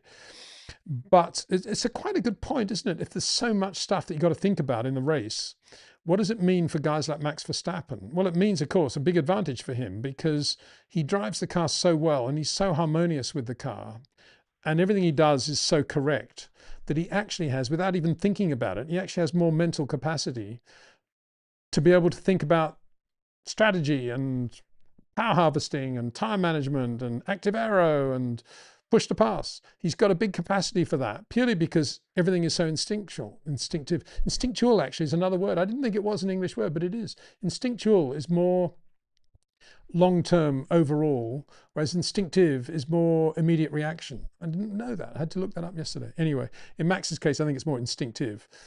Whereas other drivers who are driving more on reflex and their pace comes from braking as late as possible, but the tires are going off and they've got to focus on that and then turn in when they get the power right and the back end's flicking a bit. They're going to be focusing more on that sort of stuff, these reactionary drivers, as distinct from manipulative drivers like Max, which gives them less capacity to be able to handle all this other crud that's coming into Formula One. It's an interesting point, that. Because you could say, well, there's so many driver aids now that it's going to hurt a guy with Max's ability. But it could be the opposite. There's so many driver aids, they're so complicated that a guy like Max is going to breeze it. Yeah, let's wait and see. Right. So drive like a maniac. Subaru and others is eyeing a comeback to WRC under the new cost cap regulations. Hyundai is threatening to leave. What do you think of new strategy by FA to reset the WRC direction?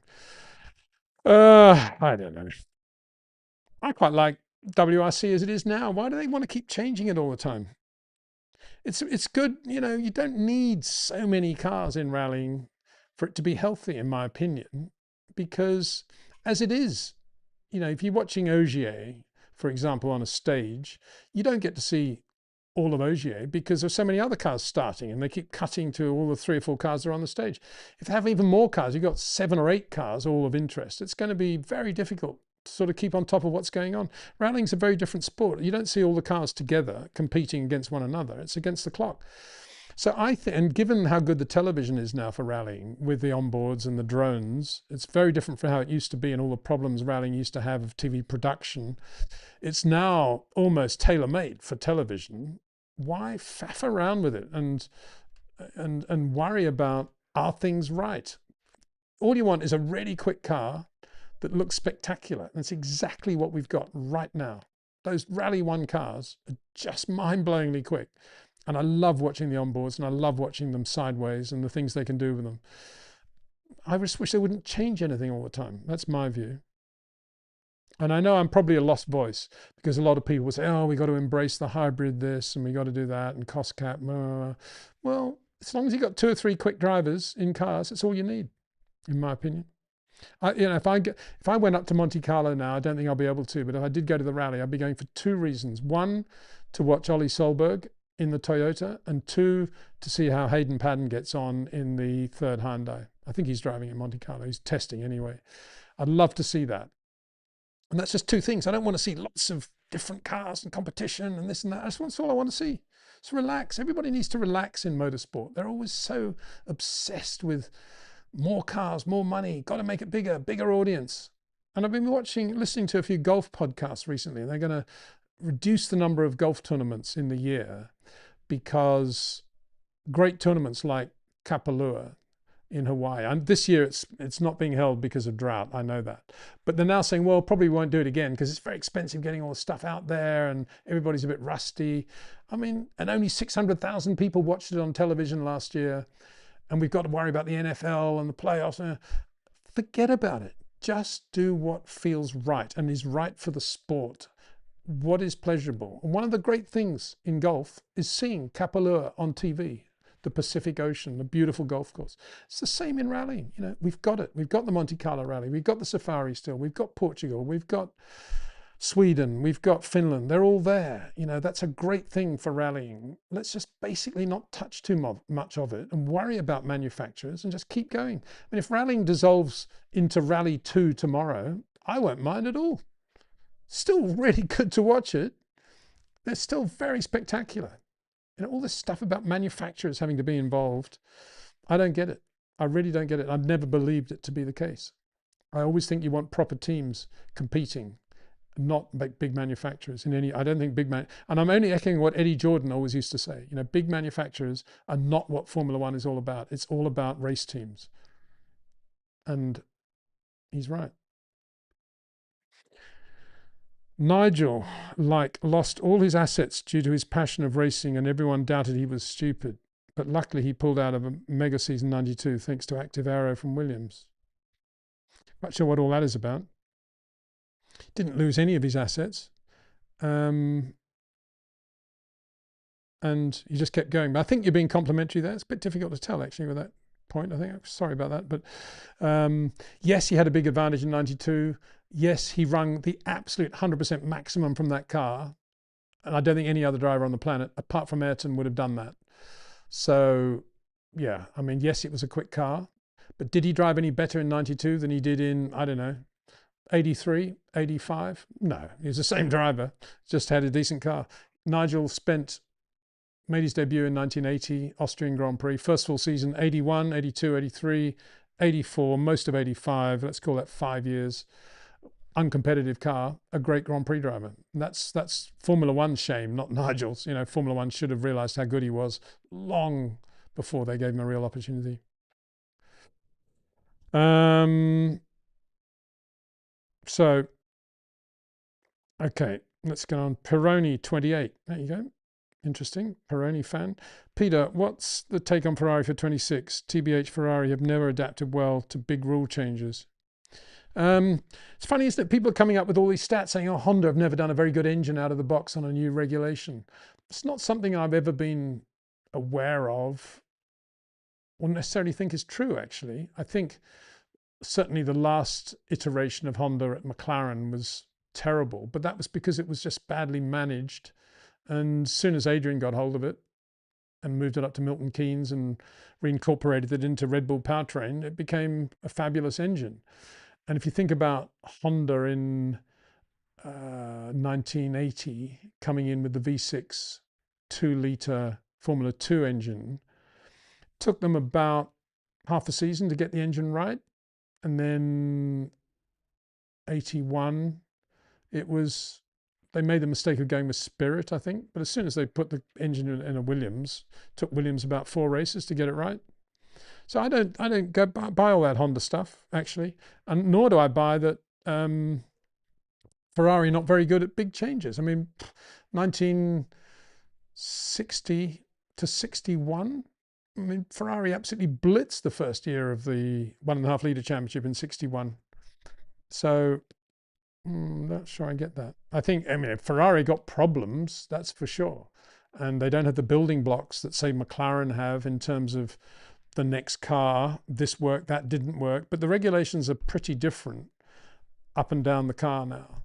So in theory, it's a cleaner sheet of paper. The building blocks are still important, but they're all on the same tires. That's something. We think there's going to be parity with the engines. Maybe there won't, but let's put that to one side. The chassis itself, there's half a chance Ferrari might get it right. Just luck more than anything else, I would think, because they don't have the building blocks, but we shouldn't count them out. Car wasn't terrible at every race last year. So, yeah, I mean, Ferrari, my take is that Ferrari will probably win a race or two this year, I would think. Not a championship, but a race or two. So, so there's that. Yeah, this is all chat between the two of you. I think we need to move on to people who are actually asking, questions for the general public. Peter, the 26th generation of cars will have less downforce. According to your knowledge of the current grid, which top 3 drivers can excel with less grip and more power? Well, we need to be a little bit careful about that. They have less ground effect. And of course, it is less downforce, but ground effect downforce and downforce from the front and rear wing are 2 different things, really. And a 1987 Formula One car was downforce at the front and rear wing, but no ground effect. Whereas last year's cars, a lot of ground effect, the floor, the hidden stuff underneath the car. So your point is, which top 3 drivers excel with less grip and more power? Well, it would be the drivers with suppleness and feel and surface of the road harmony and rates of input. And who would that be? Well, I think one of them would be Max Verstappen. I think another would be Charles Leclerc. And if I had to pick a third right now, I would say George. I'm, you know, in my mind, I'm thinking maybe Oscar. But I think George will probably do a better job with time management than Oscar, if time management becomes a critical thing, because he's so good with time management. And I think George has a pretty good feel for all things surface of the road. So lots of chat going on. Daniel, Brazil. Good afternoon, Peter. Good afternoon. Well, if you're in Brazil, it's very early morning, isn't it? Oh, good afternoon for me anyway. Yeah, absolutely right. Thank you. It's now 1:20. Nearly time to stop, I think. Thanks again for all your content. It seems to me you don't rate James Voles or place faith in his Williams revival. Or is it just you think science shouldn't be there? I just think James Voles is another team principal amongst a bunch of pretty good team principals. I don't think there's anything... I mean, he's just doing a good job there, given... It's not him so much. It's more where that team is going, the people who actually own and run the team, and what their vision is of the future. It's more that. I think I'm not in any way trying to be disrespectful to James, but I think you could put a number of team principals in there and they'd probably be coming up about the same result. I just don't understand what Williams is all about. But don't forget, I'm speaking from my own perspective of having known Frank since 1972 and having been a part of the Williams team for many years. I don't understand what it's all about now. So I have a completely different feel for Williams today than perhaps you do, or anybody who's just coming in cold to Formula One and sees Williams for what they are. And so it's not that. I say it's not the James Voles thing. It's more just the team and what they're all about, where they're going, and some of the decisions that are made, and the lack of respect for the Williams family, I guess, is another thing, and the heritage. Not real respect for the heritage. I mean, I wasn't impressed with the way they didn't respect Nigel Mansell when he was at the factory when I was there, for example.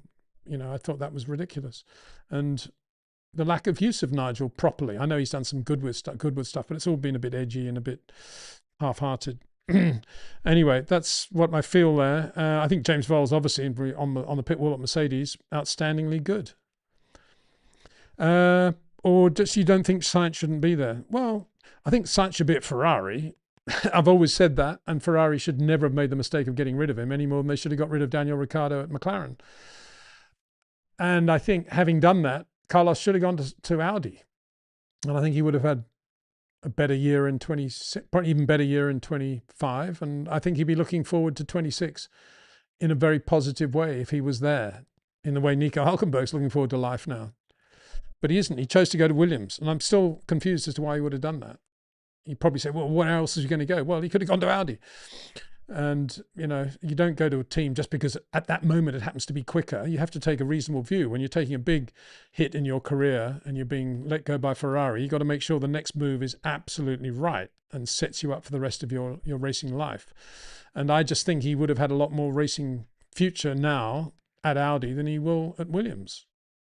But then again, you know, maybe suddenly a vacancy will appear in one of the top teams and they'll say to Williams, will you release him and you can run your third driver and a bit of money will be paid and Carlos will go and get a great drive there. But I think he would still, yeah, that probably wouldn't happen. He was in an Audi. That's about the only thing you could say. I guess he's more able to leave Williams to go and to fill a vacancy in a top team, if it happens, than if he'd been in an Audi, or with Audi. But is that a reason? I mean, you can't go around hoping that somebody's going to have an accident and there's going to be a vacancy, can you? Oscar Plada. Back in the days, there were 11 races in the championship and widely covered as today. Even then, the drivers did a lot of extra races. Yeah. It was much better, I think, when the drivers, fewer Formula One races, more races for the Grand Prix drivers outside Formula One. Much healthier for motorsport, because then, as I said earlier, whatever they're doing, they're competing against lesser drivers, if you like, who've then got a proper yardstick. That's why Formula 2 used to be so good, because you'd have Clark, Rent, Brabham, Stewart in the Formula 2 races. And it was such a good thing.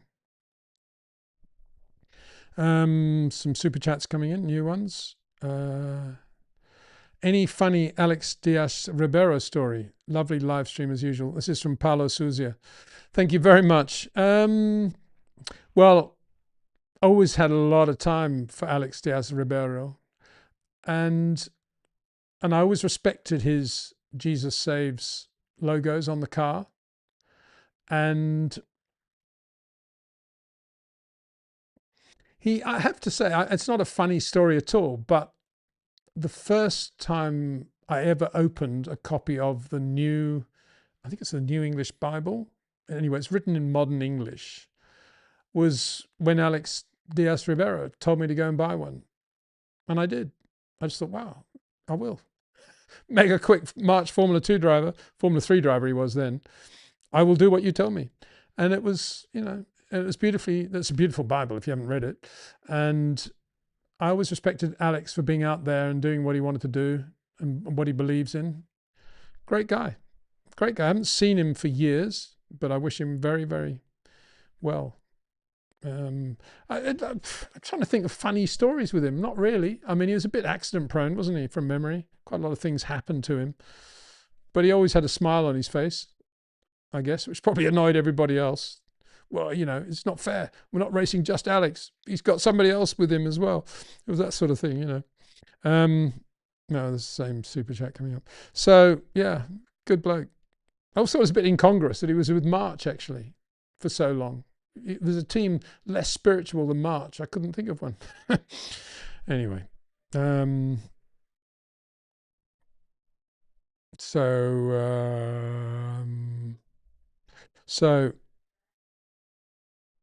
Formula 1, 2, 3. Even if Max loses interest and starts driving mechanically, he will be beaten easily by Lando and Sainz. Not quite sure what all that's about. This is all these comments between one another, which make it difficult. So Max Flashheart said 3 more weekends of Oceania Toyota series, and it's free on YouTube. Okay, well, there you go. It's on YouTube. So this is the New Zealand series, worth watching. It's called Oceania now, because I suppose it's including other parts of the region, Australasian region. So there you go. New Zealand YouTube channel, he says. Yeah, very good. Love it. And we had all those, and we talked about, no, it's on a video that I relaunched. Alistair Caldwell talking about the fatal accident his brother Bill suffered at Teretonga in Invercargill, 1966. If you haven't seen that, it's now public. It's very moving, actually. And the punchline to the whole interview, yeah, I mean, the throttle sticks open and his little twin cam Brabham goes into the crowd and it's a terrible accident and Bill's sadly loses his life. But the punchline is that a few days later, Jim Clark went to his funeral in a town nearby. Not many, I don't think any other drivers went, but Jimmy was there before he flew to Australia for the Australian leg of the Tasman. Amazing.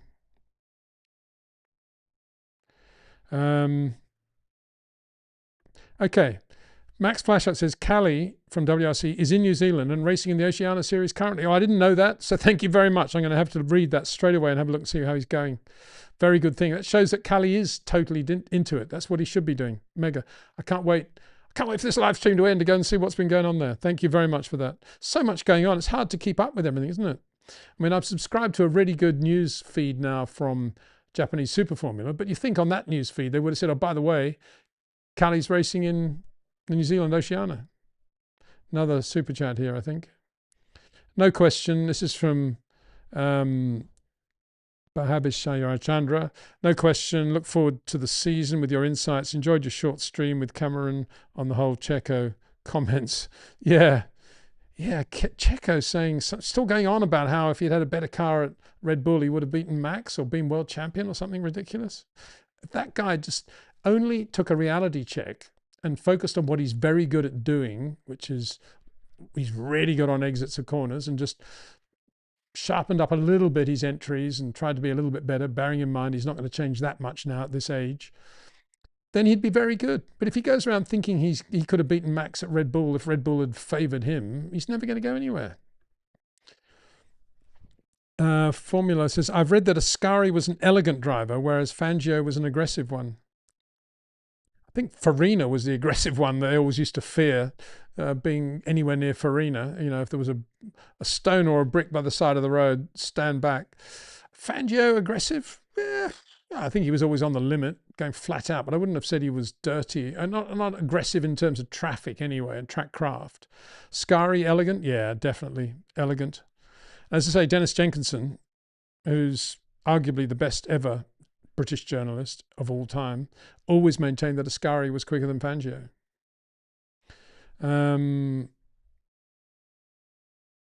Okay, and this is very good to see. Max Flashard is totally on the case. What a guy.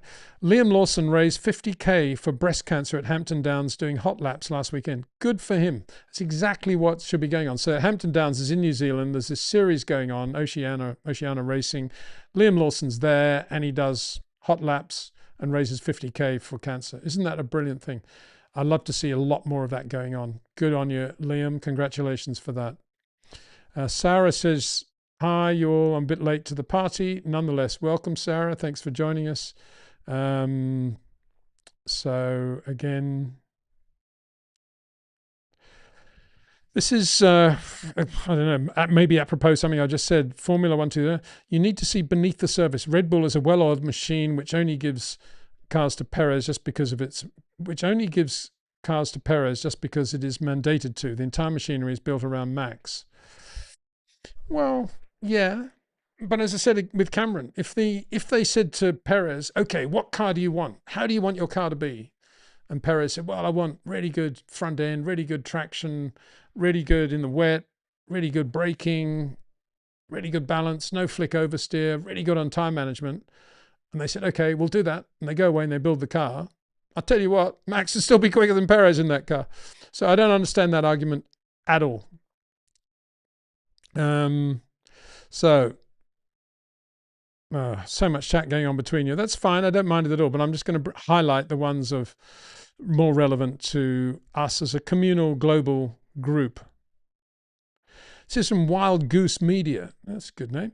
Fairly new Formula One fan. I appreciate you sharing your knowledge. You explain things easily and understandable enough, even for people just learning how intimate Formula One is. Thank you. Oh, thank you very much.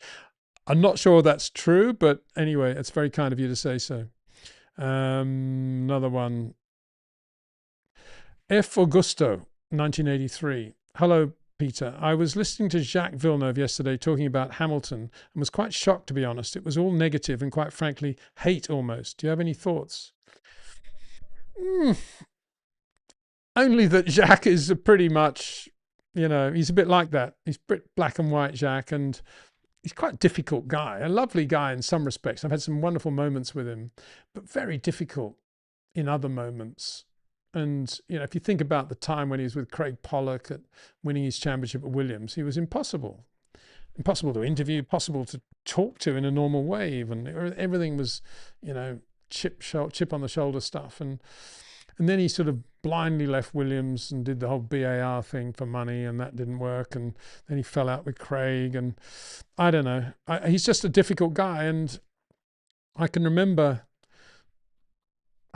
for some odd reason, I was having lunch at Simpson's on the Strand, which doesn't exist anymore. But I remember Jeffrey Sykes, who ran the AARC at Warwick Farm, telling me once that you don't get a better lunch than at Simpson's on the Strand. So for whatever reason, I must have just, I don't know, I won something. I don't know how it happened, but I happened to be eating Simpson's on the Strand. I remember my back was to the window and I was on my own, and anyway, the phone rang and it was Joanne Villeneuve.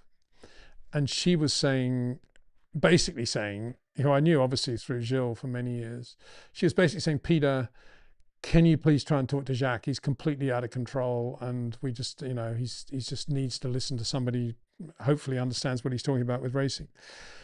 And I did actually follow that up, and it was at the time he was racing in Japan, Formula 3.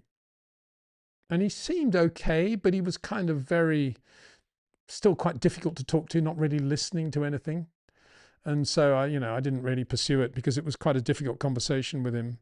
And then he went to America and he won all those Atlantic races, and he won Indy with Barry Green, and everything was great. And he was quite cool then, I thought. You know, he was pretty good guy. No, he wasn't actually. It was the whole Craig Pollock thing was starting, and even then it was difficult.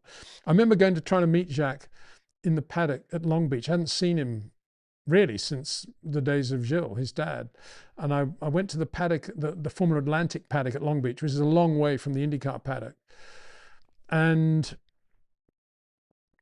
I was sort of waited outside walked up and down the Barry Green area, which is the classic Formula Atlantic, awning with cars outside. Claude Bourbonnais was the other driver, very quick as well. And sort of waited outside and then knocked on the door. Is Jacques there? And the mechanic said, oh no, he's in a meeting or something. And I hung around for a bit. And then Pollock came out and said, I hear you want to talk to Jacques. I said, well, yeah, I just knew his dad very well. I just like to say hello to him. And he said something like, you Peter Windsor? I said, yeah. And he said, well, don't bother to show your face around here again, or something like that. And I said, okay, I won't. That was it. So if Jacques out there knocking Lewis, I think Jacques needs to look a little bit at how he went when he drove for Sauber and a few other teams he did quite late in his career and before he starts knocking people. There's no doubt Jacques was very good. I mean, pole for his first Grand Prix, won the Indy 500, won the Formula One World Championship. We should never take any of that away from him. But he's not very gracious, I think. And that's probably what you're seeing there. Right. So, what are we doing? There's lots of, whenever Max Flashart says anything, I have to look at it now because I'm very impressed by his knowledge. And it just says British tobacco. He's responding to what? What was that to? Another Max. What does that mean? British American tobacco, does he mean? I don't know. Okay. So, Speedy Monkey says, Toyota had zero experience in Formula One. Mika Salo told this. He was one of the only person who worked at Toyota. Also a lot of language barriers. Well, of course they had zero experience. It was the first time they were in Formula One, so there's nothing new there. We all knew that, and they were doing it their own way, which is what I've just said. But I respect them for doing that, and they didn't do a half bad job, actually, considering. And I think John Howett did a brilliant job. Excellent team principal. People talk about Christian Horner or James Voles, and John Howett was as good as any of them, and in a strong position today would still do a very good job. So there's a good example of the whole team principle myth, in my opinion. The Christian Horner one is the important one because he saw the talent of Adrian Newey and gave him the opportunity to do what he wanted. In the same way Frank Williams, to his credit, did with Patrick Head. And I remember him saying, it's no longer about us team owners, it's about the engineers. And I'm going to call my company Williams Grand Prix Engineering, Peter, with an E, capital E, don't forget it. So that's another thing. If James Voles renamed Williams Grand Prix Engineering, I'd be quite impressed, I think. Bearing in mind they like to talk about the Williams Formula One team starting in 1977, which isn't true, of course, because it began in 69.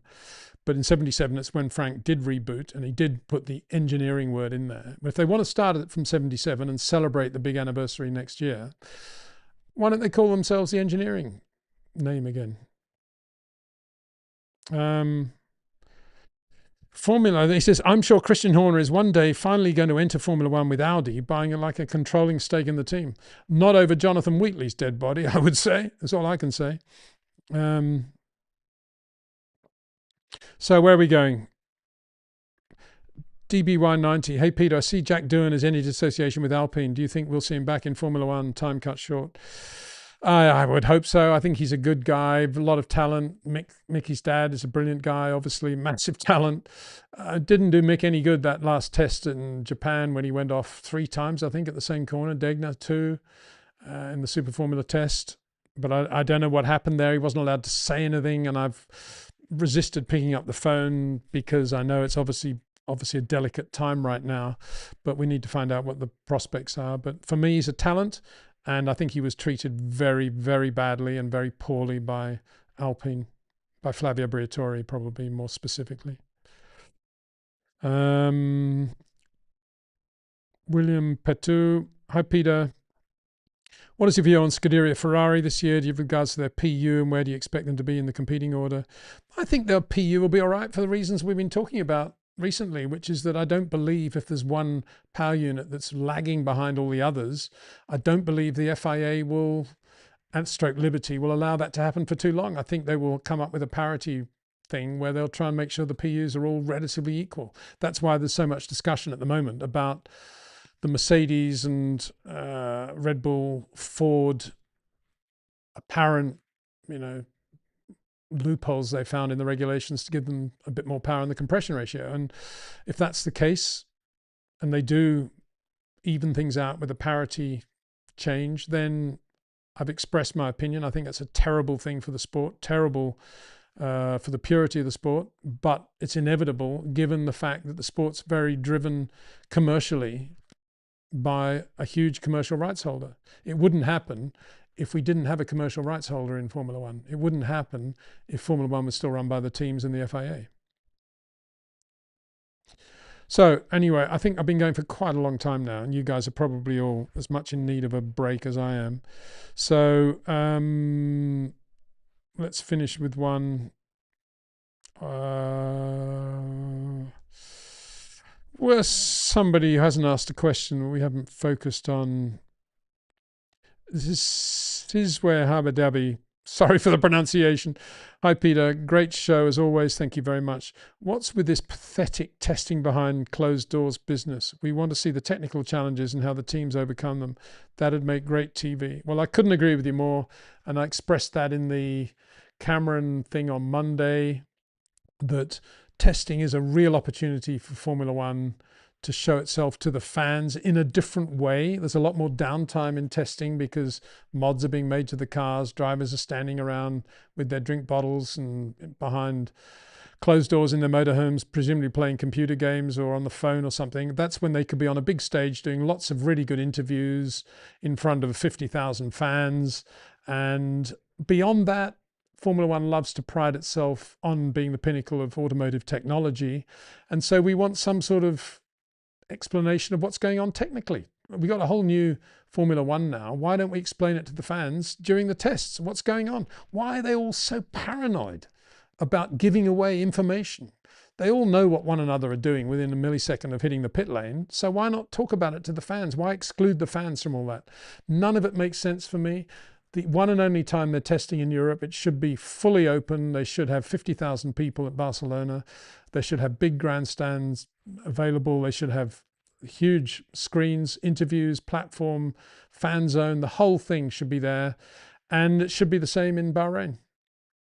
Big opportunity to boost the fandom in Bahrain as well, because we all know that not that many people go to the Bahrain Grand Prix compared with, say, I don't know, the British Grand Prix. So there's another way they can boost things there. And yet they're not. It'll be open in Bahrain, but, nobody goes to the Bahrain tests anyway, as far as I can see. Locals, that is. Of course, maybe people from overseas going, but I think it's wrong. And I think Yassine B is asking the same question as well about televising of the tests. I think it's absolutely ridiculous. And I just can't imagine what they're thinking. And they must think it's going to be embarrassing for us. So therefore, we don't want the public to see us. That can be the only reason, as far as I can see. Because what secrets are they going to keep? I mean, once the car's on track, we all know what it looks like, even if it's not the real car anyway. Doesn't change anything. All we want is access to the drivers, the cars, the colours, the teams, the people. Make it a big, fun, fair thing. And they're all testing. Where's the downside? There isn't one.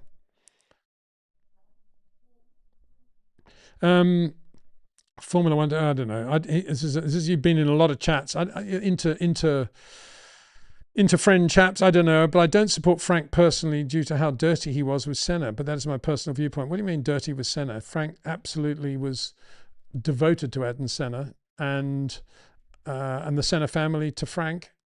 And I think that's a ridiculous comment, actually. I don't know what that is all about. Flashart says Gogomobile. And I think that's the last word is with Max Flashart, who, if there was such a thing as a prize for the best comments, would probably get this one from the live stream. Thank you, Max, for everything. And Gogomobile is the word of the day, I think. If you haven't seen it, there is a picture of Jim Clark in his Gogomobile doing this test. And it is the car that Frank would have driven had he not been so badly injured after that shunt. So there you go. Brilliant.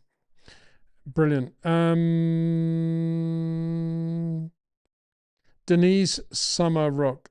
Thank you so much for sharing all your interesting stories and valuable insights. I've learned so much since I started following you. I've been watching Formula One since 1980, and we almost have 200,000 subscribers. Yeah, well, 200,000, it seems a lot. It's not a lot compared with a lot of other sites out there who've done much better than I in what they're doing.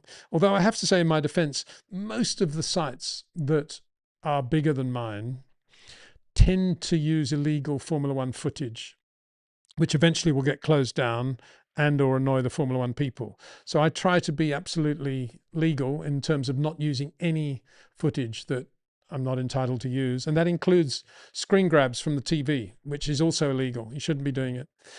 So in terms of shows that don't use any footage at all, i.e. illegal footage, yeah, I'm quite pleased with the way things have gone. Thank you very much indeed for your support. And it's classic supporters like you that make the channel what it is. So again, thank you very much indeed for that. Yeah, it's been a fun live stream, and we'll be ramping things up as the season approaches in terms of other voices you'll get to hear and to question as well, experts in their own field. That's one thing we're going to be looking at. And in general, obviously, there'll be quite a lot of hype as we get nearer the tests and then the racing to come. So yeah, bring it all on is all I can say. A big thanks to TrackNinja, to REC, to Jetcraft, and of course to OEM Exclusive for their support of this channel, and to you, the viewer, for all your support as well. Stay safe. See you soon.